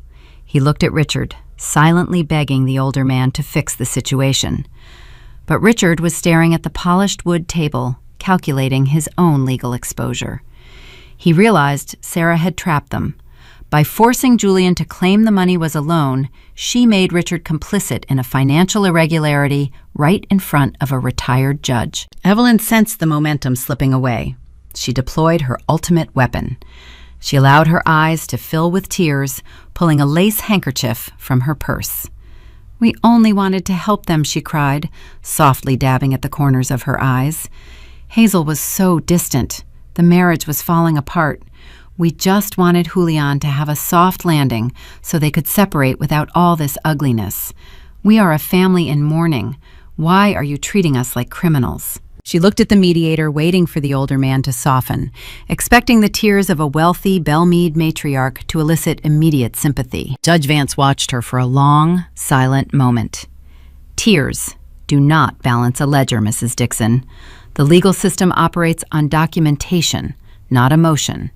If your husband dispersed that level of capital without a promissory note, he is either incredibly foolish or actively participating in the concealment of assets. Neither scenario bodes well for this negotiation. Evelyn's tears vanished. Her mouth tightened into a thin, furious line. She had never been spoken to with such clinical disregard. Her social armor was useless in a room governed by facts. Sarah closed her binder with a sharp, decisive snap. We came here in good faith, Your Honor, but it is clear the opposing counsel and his financial backers are relying on fraudulent premises. My client will not pay a single dollar in equalization. We will not cover their legal fees. We request this mediation be formally declared an impasse. We will see them in open court. Trenton looked terrified. A failed mediation meant a public trial. A public trial meant the deposition transcripts, the affair, and the undocumented money would become a matter of public record. Wait, Trenton urged, holding up his hands. Let us confer. We can adjust the numbers. I stood up. I smoothed the fabric of my tailored suit skirt. I looked across the table at the 4 people who had conspired to ruin my life. Julian was sweating. Trenton was panicked. Evelyn was vibrating with silent rage. And my father, the great manipulator, looked small, realizing his clever trap was closing around his own ankles. The numbers are irrelevant, I said. My voice was calm, carrying the quiet certainty of a woman holding an unbeatable hand. You wanted a war, Richard. You bought the soldier. You funded the campaign. I will not negotiate a surrender in a private room. I turned and walked toward the frosted glass doors, Sarah right beside me. We left them sitting in the sterile conference room, trapped with the echoing realization that their performance had failed. The mediation ambush was supposed to be the moment I broke. Instead, it was the moment I confirmed their deepest fears. They lost control of the narrative, and they knew a public reckoning was unavoidable. But they still did not know the true depth of the danger awaiting them. They worried about tax implications and public embarrassment. They had no idea I already possessed the forensic proof of the trust embezzlement, the forged signature, and the post-nuptial agreement. The real checkmate was still hidden in my briefcase, and the final courtroom date was approaching fast. 72 hours separated the failed mediation from our scheduled appearance in the Davidson County Civil Court. Time compressed. The waiting period concluded, replaced by a relentless, methodical drive to assemble the final components of my legal strategy. My parents assumed the impending trial date would induce panic. They expected frantic phone calls begging for a last-minute compromise. I gave them only silence. Tuesday morning required a visit to the First Horizon Bank vault downtown. I walked past the teller stations and descended the carpeted stairs into the subterranean security level. The air smelled of ozone and polished metal. A clerk verified my identity, turned his brass key alongside mine, and pulled a long steel lockbox from the wall. I sat alone in a windowless viewing room, placing the container on the table. Inside lay a velvet-lined case holding Beatrice's antique Mont Blanc fountain pen. I picked it up. The weight of the resin and gold felt grounding against my palm. Beatrice possessed a profound distrust for digital records, insisting that a physical signature was the ultimate bond of honor. This instrument, filled with its proprietary indigo-tinged ink, served as her mechanism for ensuring loyalty. It was a tool of legacy. I placed the pen gently into my leather satchel. Next, I drove to a private forensic laboratory located in a quiet industrial park on the outskirts of the city. I handed the pen, along with a high-resolution scan of the forged trust withdrawal form, to Dr. Aris Thorne. He was an expert in question document examination frequently utilized by the Federal Bureau of Investigation for complex fraud cases. I watched through a glass partition as he subjected the documents to spectral analysis. He spent 3 hours examining the ink flow paper indentations and chemical compositions. When he emerged from his sterile lab, he carried a notarized affidavit. The report unequivocally stated that the signature on the disbursement order was executed using a standard, low-viscosity black ballpoint. The viscosity levels and drying patterns did not match the Mont Blanc reservoir. The document legally shredded Richard's forgery. It transformed a quiet family theft into a quantifiable federal crime, complete with scientific backing. Wednesday night found Sarah and me in her law firm conference room. The Nashville skyline glowed outside the windows as we worked through dinner. We needed to process the parking garage audio file. A certified transcriptionist converted Julian's frantic extortion attempt into 40 pages of undeniable text. Reading his printed words stripped away his masculine bravado, exposing the raw, desperate greed underneath. The transcript was a masterpiece of self-incrimination. Julian clearly articulated the initial payoff. He confirmed the Brickell penthouse arrangement with Vanessa. He detailed the secondary bounty, contingent on my relinquishing the inheritance. Seeing the threat reduced to black and white typography made it starkly undeniable. It proved he was operating as a paid mercenary for my father. Beside the transcript sat the certified bank logs. We legally authenticated the timeline of the dual signature trust withdrawal, mapping the exact trajectory of the stolen capital. $800,000 moved from Beatrice's legacy into Richard's control, seamlessly matching the wire transfer Julian received a few hours later. The mathematical trail was unbreakable. The ledgers spoke the truth my family tried to bury under their country club smiles. Thursday afternoon, I retrieved the thick blue folder from my home wall safe. The postnuptial agreement rested inside, pristine and lethal. Julian's messy signature on the final page served as a monument to his own arrogant haste. Clause 4B waited silently in the dense paragraphs, ready to trigger the financial ruin he brought upon himself. He wanted to protect his imaginary future wealth, but instead he signed away any illicit gains he might acquire during our union. I placed the blue folder into my leather briefcase. Beside it, I tucked the finalized buyout contracts for Dixon Financial Forensics. My red herring strategy had worked flawlessly. Evelyn, Richard, and Julian spent weeks celebrating my apparent downfall. They watched the real estate signs and assumed the sale of my Craftsman home was an act of profound desperation. They never fathomed the cash was utilized to purchase the remaining equity from my senior partners. I was no longer a junior partner scrambling to protect a minority stake. I walked into the impending trial as the sole proprietor of a multi-million-dollar accounting empire. The vulnerability they relied upon was a carefully crafted illusion designed to make them overplay their hand. Friday morning broke with a crisp, unforgiving chill. I dressed with deliberate intention. I selected a tailored charcoal suit, minimal silver jewelry, and pulled my hair back into a severe, polished knot. I looked into the mirror and saw the woman my parents tried to erase. They spent my entire life grooming Vanessa for the spotlight, while expecting me to quietly manage the logistics in the shadows. Today, the shadows would consume them. I met Sarah on the granite steps of the courthouse. She carried 2 rolling litigation cases, packed tight with the arsenal we compiled. We bypassed the metal detectors and rode the crowded elevator to the 4th floor. The corridor outside the assigned courtroom buzzed with the nervous energy of awaiting litigants' lawyers, consulting in hushed tones, and the faint smell of lemon floor wax. Trenton Sterling stood near the heavy wooden double doors, whispering furiously to Julian. My husband wore a new navy suit, likely purchased with the dwindling remnants of his bribe money. His eyes darted toward me as I approached, searching my face for any sign of surrender. He found nothing but cold resolve. His posture stiffened, a flicker of doubt crossing his features. Further down the hall, sitting on a wooden bench, my parents waited alongside Vanessa. My sister wore a designer dress far too celebratory for a morning legal proceeding. She clutched an expensive handbag, her leg bouncing with nervous tension. Evelyn sat tall, projecting her usual social superiority through the tight grip on her husband's arm betrayed her underlying anxiety. Richard looked grim, his jaw set, ready to witness the culmination of his grand design. They believed this hearing would mark the end of my resistance. They anticipated a swift ruling where Julian seized half my firm, leaving me financially crippled and ready to sign away the restricted trust.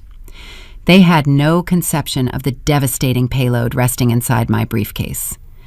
The bailiff opened the doors, stepping into the hallway to announce that the judge was ready to proceed. I adjusted my grip on the leather handle.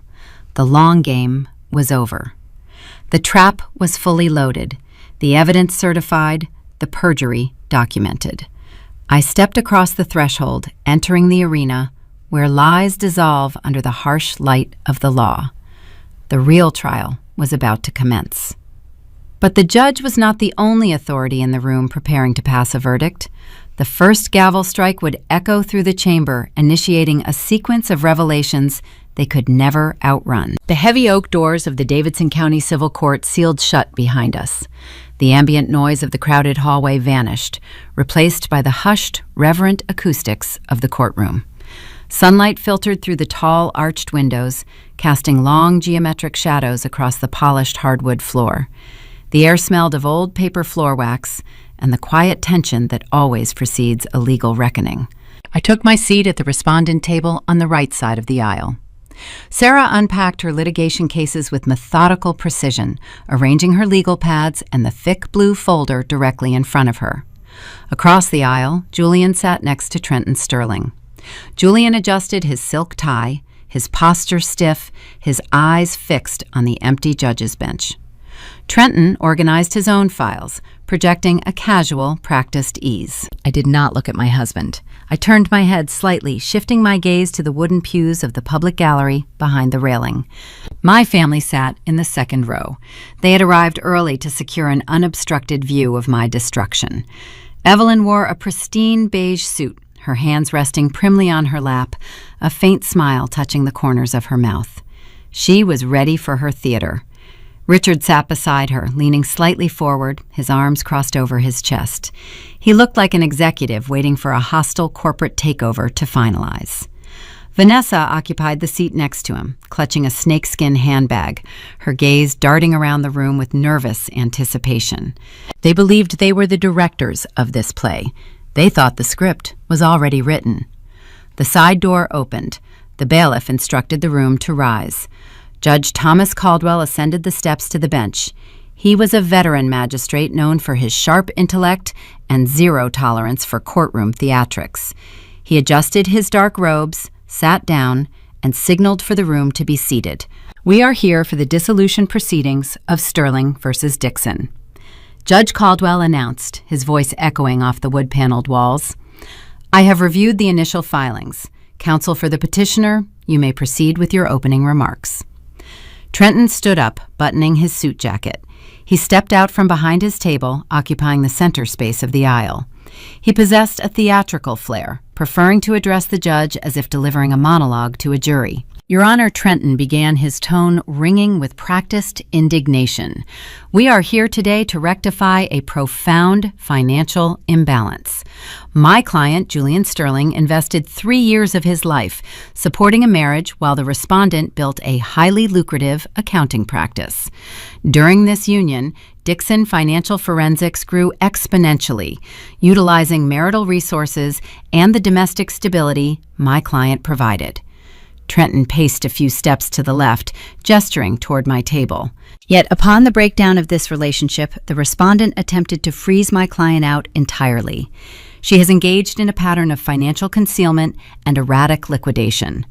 The court has seen the recent sale of her primary residence and her vehicle. We submit that Ms. Dixon is intentionally hiding liquid capital to avoid equitable distribution.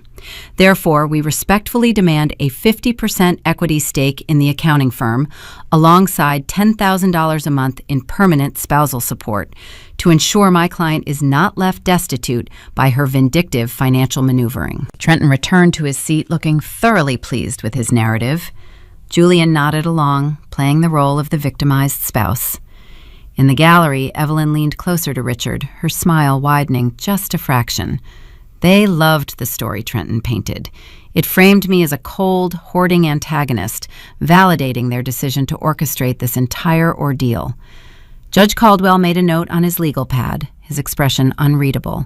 He looked up, his gaze settling on my table. "Counsel for the respondent," the judge prompted. "Your opening remarks." I remained perfectly still. I did not glare at Julian. I did not look back at the gallery. I simply folded my hands on the table and let the silence hang in the air for 3 long seconds. Sarah stood up. She did not pace. She did not button her jacket or gesture wildly. She stood firmly behind our table, radiating a calm, terrifying authority. "Your Honor," Sarah said, her voice clear, steady, and devoid of any theatrical inflection. "The petitioner's opening statement is certainly a compelling piece of fiction. However, it operates on a foundational legal error.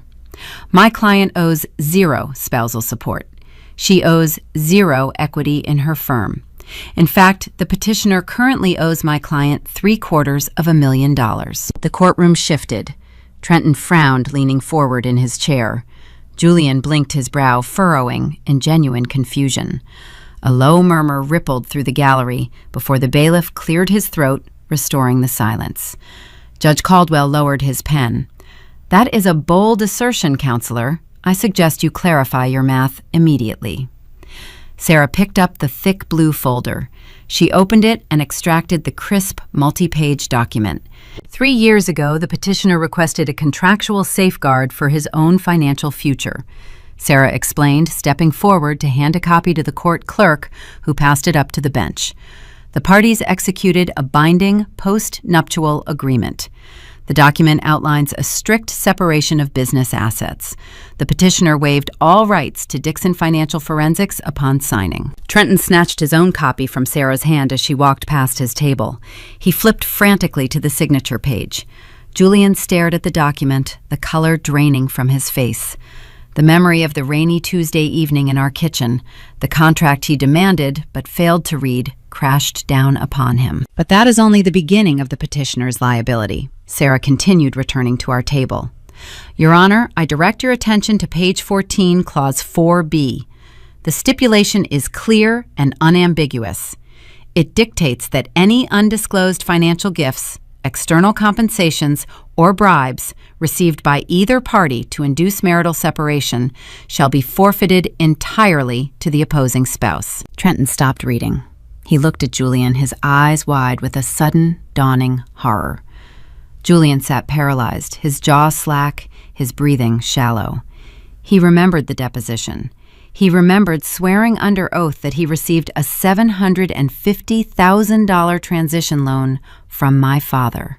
During sworn depositions earlier this week, Sarah stated, her voice slicing through the heavy silence of the room.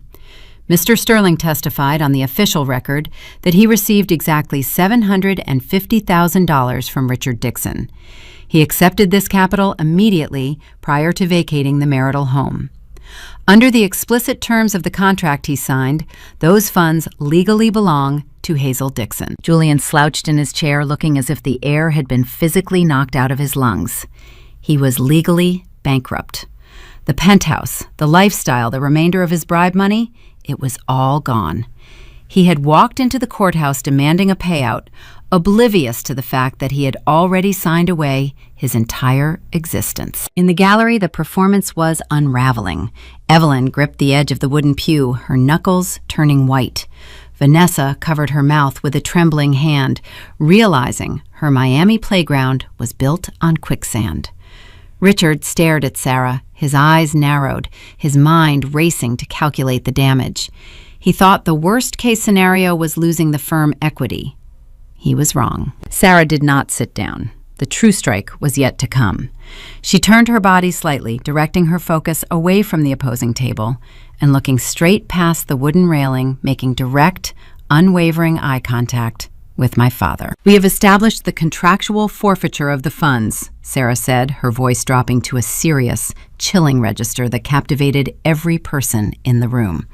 "However, Your Honor, the recovery of this capital presents a secondary, far more severe complication.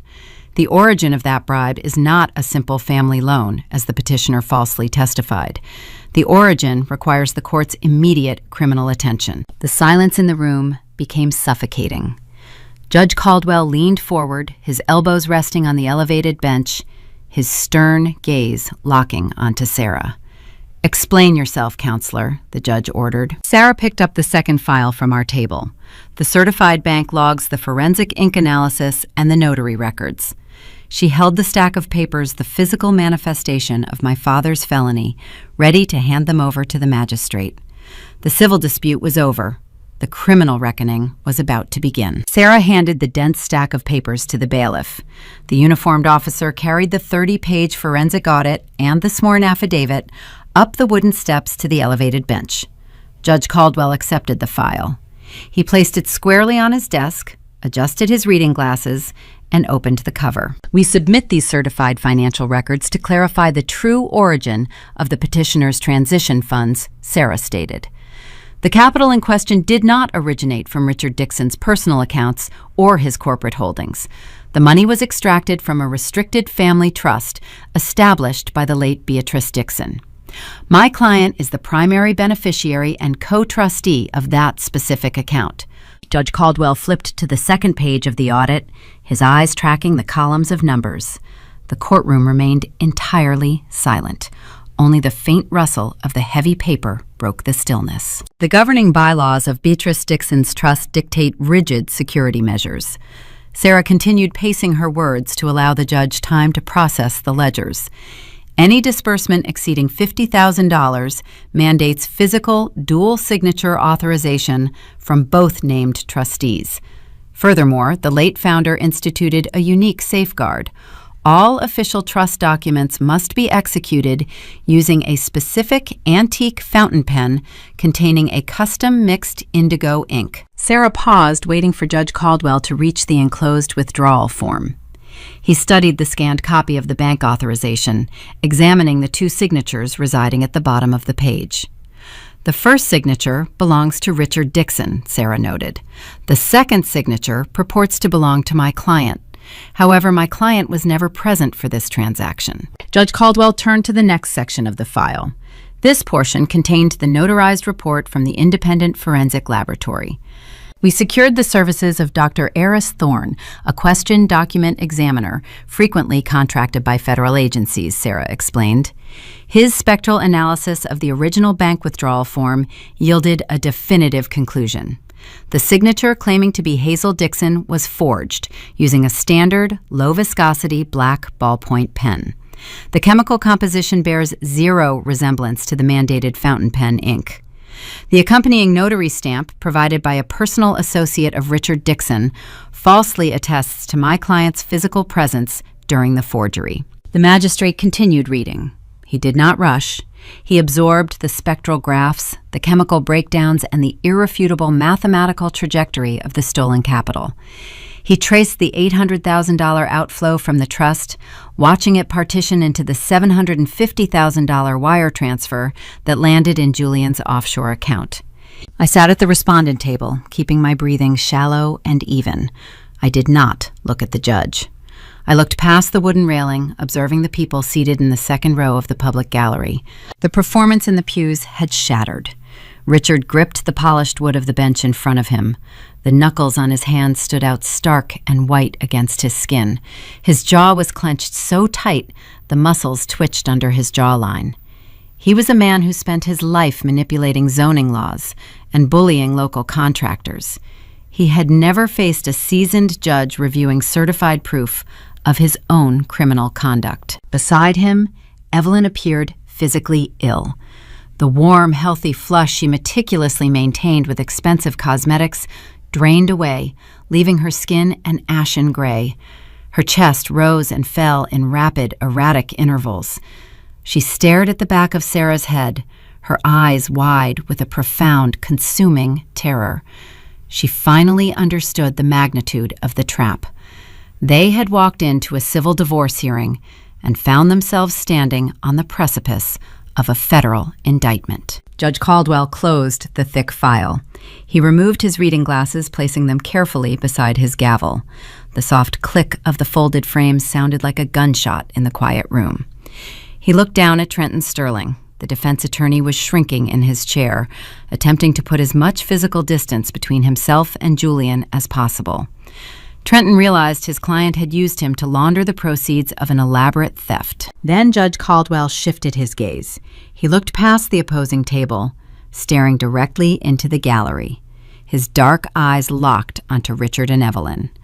The magistrate possessed decades of experience dealing with the calculated arrogance of Belmead elites. His expression hardened into a mask of pure, unyielding stone. It appears the funds paid to the petitioner were not a generous family loan, the judge stated, his voice resonating with cold authority. The documentation provided demonstrates that $750,000 was embezzled from a restricted trust belonging to Hazel Dixon. Julian slumped forward, burying his face in his hands. He was ruined. But the judge was not finished with him. The postnuptial agreement mandates the forfeiture of any undisclosed compensations received to induce separation. Judge Caldwell declared, picking up his pen to calculate the arithmetic on his legal pad. The principal sum is $750,000. Under Tennessee civil statutes regarding the fraudulent conversion of assets, the court applies a mandatory statutory interest rate of 8%. The scratch of the pen on paper amplified the tension. The judge drew a line under his calculations. The arithmetic is clear, the magistrate announced. The total liability equals $810,000. The petitioner, Julian Sterling, is hereby ordered to surrender this sum to the respondent immediately. Given the fraudulent nature of his prior sworn testimony, I am striking his petition for spousal support and firm equity from the record entirely. Mr. Sterling, you leave this courtroom with nothing but a staggering debt you are legally bound to repay. Julian let out a ragged, shallow gasp. The Miami penthouse, the tailored suits, the false sense of superiority, all evaporated in the span of 30 seconds. He was financially extinguished. Judge Caldwell turned his attention back to the gallery. The civil matter is resolved, he said, his tone dropping an octave. The criminal matter, however, is just beginning. Richard tried to stand up, perhaps intending to offer an excuse or demand a recess, but his legs failed to support him. He sank back onto the wooden pew. The evidence submitted today outlines a coordinated scheme to defraud a restricted trust, Judge Caldwell continued. It details the forgery of a legal signature, the corruption of a certified notary, and the illicit transfer of stolen capital across state lines. These actions constitute felony embezzlement and federal wire fraud. This court does not possess the jurisdiction to prosecute those crimes. Therefore, I am officially referring Richard and Evelyn Dixon to the Davidson County District Attorney for immediate criminal investigation. Evelyn began to shake. A fine, uncontrollable tremor took hold of her shoulders and traveled down her arms. Her designer handbag slipped from her lap, tumbling to the floor with a dull thud. The contents spilled across the hardwood, but she did not reach down to retrieve them. She was staring at the walls of the federal cage closing around her. Sarah stepped forward one final time. She held a single piece of paper. "Your Honor," Sarah said softly, "there is one final detail regarding the disposition of the stolen funds. The capital was utilized to secure a luxury lease in the state of Florida." Sarah handed the Miami utility registration to the clerk. "The lease and the accompanying utilities are co-signed by Vanessa Dixon." Sarah stated, turning her head to look at my sister in the gallery, "as she is named on the deed of a property funded by embezzled capital. We request her name be included in the referral to the district attorney. She is a licensed real estate broker in this state, making her an accessory to the receipt of stolen property." Vanessa let out a sharp, piercing sob. The golden child, the flawless brand ambassador of the Dixon family, crumbled under the weight of her own complicity. Her real estate license was effectively terminated. Her career was over. She was tethered to a criminal conspiracy by her own signature. I sat quietly at my table, watching the empire fall. They tried to break me to protect their image. They spent my inheritance to fund their lies. They assumed my silence was a symptom of weakness. They never realized I was simply waiting for the ink to dry on their confessions. The courtroom was silent, save for the sound of my sister weeping. The arithmetic was settled. The balance was finally paid in full. The gavel struck the sounding block. A sharp crack of wood finalized the destruction of the Dixon empire. Judge Caldwell stood, his dark robes flowing around him, and exited through the heavy paneled door leading to his private chambers. The departure of the magistrate functioned like a release valve, shattering the enforced silence of the room. Chaos rushed in to fill the void. Trenton Sterling moved with frantic, uncoordinated energy. The polished litigator was terrified. He realized his client had weaponized him to launder the proceeds of a federal theft. Trenton shoved his legal pads, his expensive pens, and his laptop into his sleek leather bag, disregarding his usual meticulous organization. He leaned down, placing his hands flat on the table, and spoke to Julian in a harsh, localized whisper. "You lied to me during intake. You lied to me during the deposition. I am withdrawing as your counsel of record, effective immediately. Do not contact my office." Trenton turned on his heel and marched down the center aisle, abandoning his client without a backward glance. Julian remained seated. He was a hollow shell. The Florida tan seemed to peel away, leaving him pale and diminished. He stared at the wood grain of the table, his mind likely struggling to process the sheer mathematics of his ruin. He owed $810,000. The luxury lease in Brickell would default within days. His bank accounts would face immediate garnishment. He had traded a secure, comfortable life for a bribe that just transformed into an unpayable debt. I shifted my gaze to the public gallery. The performance in the pews had devolved into a silent horror show. Richard sat frozen. His chest barely moved. The reality of a federal indictment was a heavy physical weight pressing him down into the wooden bench. He had spent decades building an identity around the perception of untouchable wealth, leveraging country club handshakes and golf course alliances. Now he faced asset forfeiture, crushing legal fees, and the very real prospect of a federal penitentiary. The commercial developers had already abandoned him. The society friends would follow by sunset. He was an emperor ruling over a pile of ash. Beside him, Evelyn was a portrait of total collapse. The spilled contents of her designer purse remained scattered across the hardwood floor. A gold-plated lipstick tube rolled gently toward the aisle, ignored. She covered her face with her trembling, manicured hands. The Belmead socialite was gone. She was mourning the sudden termination of her social standing. There would be no more charity galas, no more silent auctions, no more commanding the head of the mahogany dining table. She was the wife of a documented embezzler. Vanessa could not maintain her seat. The prospect of losing her state broker license drove her into a state of sheer, unadulterated panic. She scrambled past her frozen parents, her movements erratic. She pushed through the swinging wooden gate that separated the public gallery from the courtroom floor and stumbled toward the respondent table. Her expensive heels scuffed against the polished floorboards. Tears carved wet, uneven tracks through her immaculate foundation, ruining the flawless mask she presented to the world. She reached my table, gripping the edge with white knuckles. She looked at me, her eyes wild with terror. "Hazel," she gasped, her voice breaking on the syllables. "You have to fix this. Tell the judge it was a misunderstanding. Tell the clerk to strike the record. We can settle this privately. We can give the money back." I remained seated. I watched her erratic breathing. I did not feel a single surge of anger. The rage had burned out weeks ago, consumed by the meticulous process of compiling the evidence.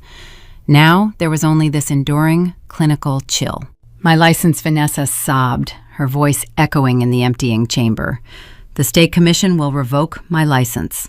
The press will pull the court transcripts. I will lose all my commercial listings. Hazel, please, we are family. You cannot do this to your own family." I looked at her. I observed the tear-streaked face of the woman who booked a first-class ticket for my husband. The woman who signed a lease for a Miami penthouse utilizing the inheritance our father stole from me. I studied her features as if she were a tourist asking for directions on a busy street corner, a stranger speaking a language I no longer recognized. Family was the weapon they utilized to justify their greed. It held no currency here. I did not raise my voice. I did not demand an apology. Apologies are transactions for people who still value the relationship. I reached forward. I closed the lid of my leather briefcase. I pressed down on the dual brass latches.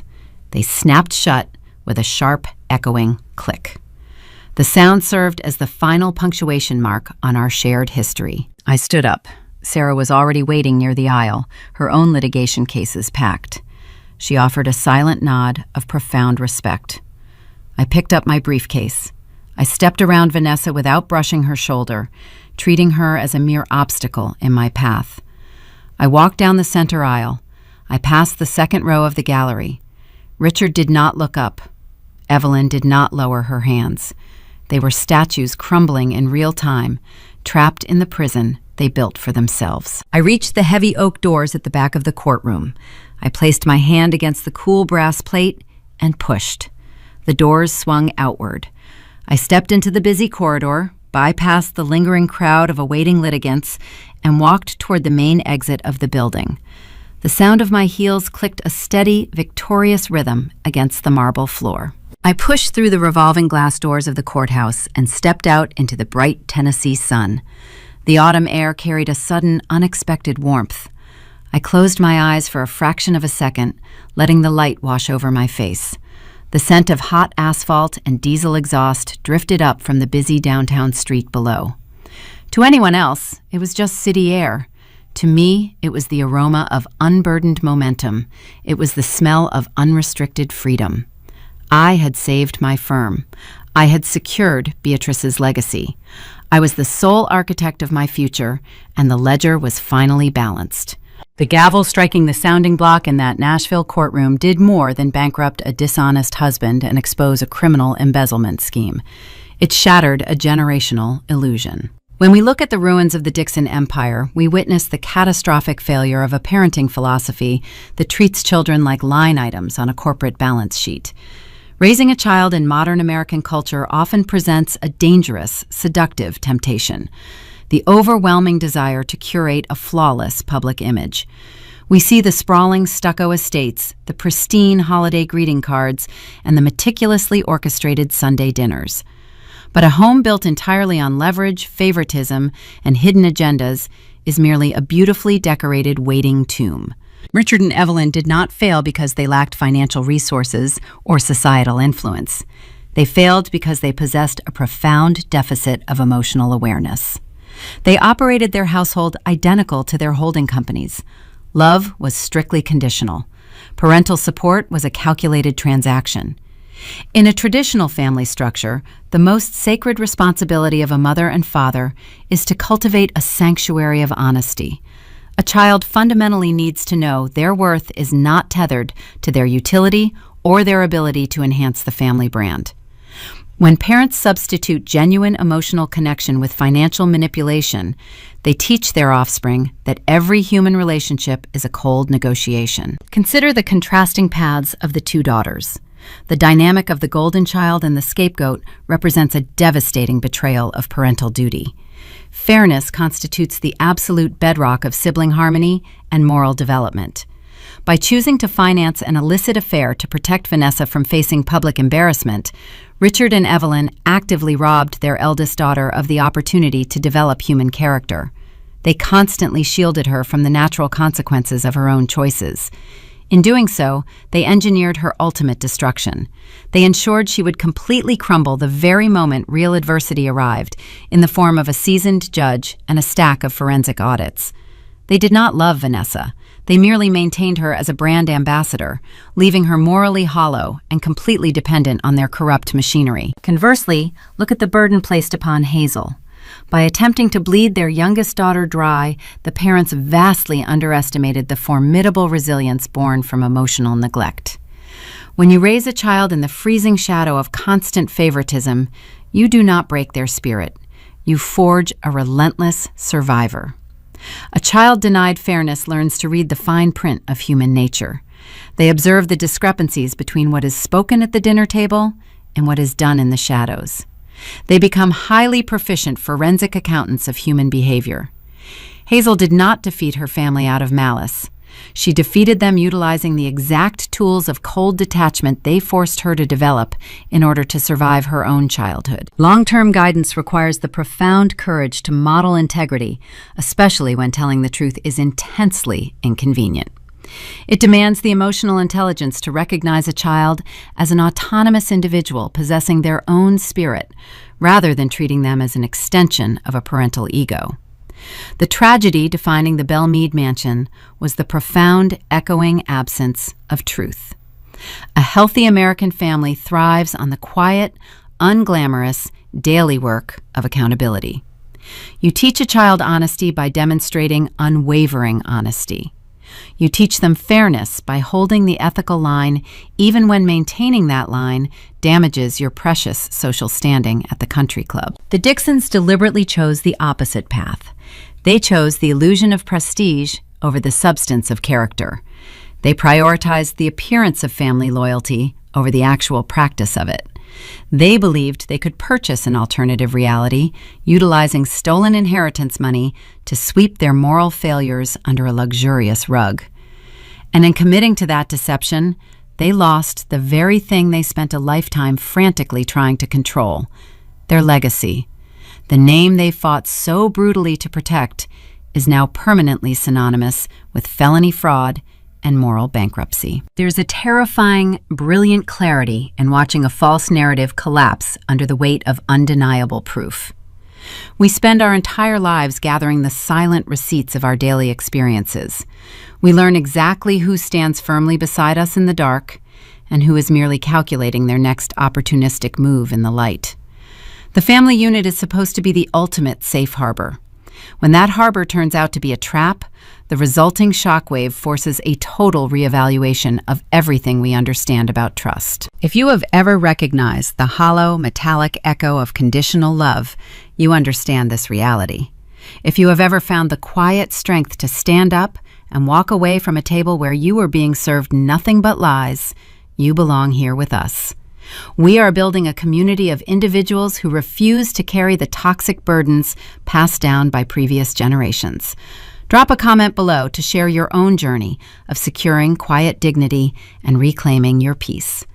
Please follow the Aura Vengeance channel for more narratives about breaking generational cycles, discovering your hidden power, and leaving manipulative legacies exactly where they belong, in the dust. We all sit down to a Sunday dinner eventually.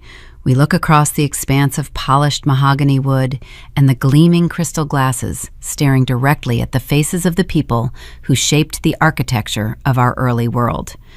The unspoken question remains hovering heavy in the space between the passing of plates and the polite, rehearsed conversation. What exactly are we feeding each other? Are we passing down the solid, nourishing weight of genuine support and unconditional respect? Or are we serving beautifully plated manipulation, seasoned with hidden motives and silent demands?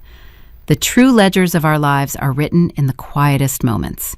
They are recorded in the promises kept, the apologies sincerely offered, and the difficult truths we choose to acknowledge rather than hide.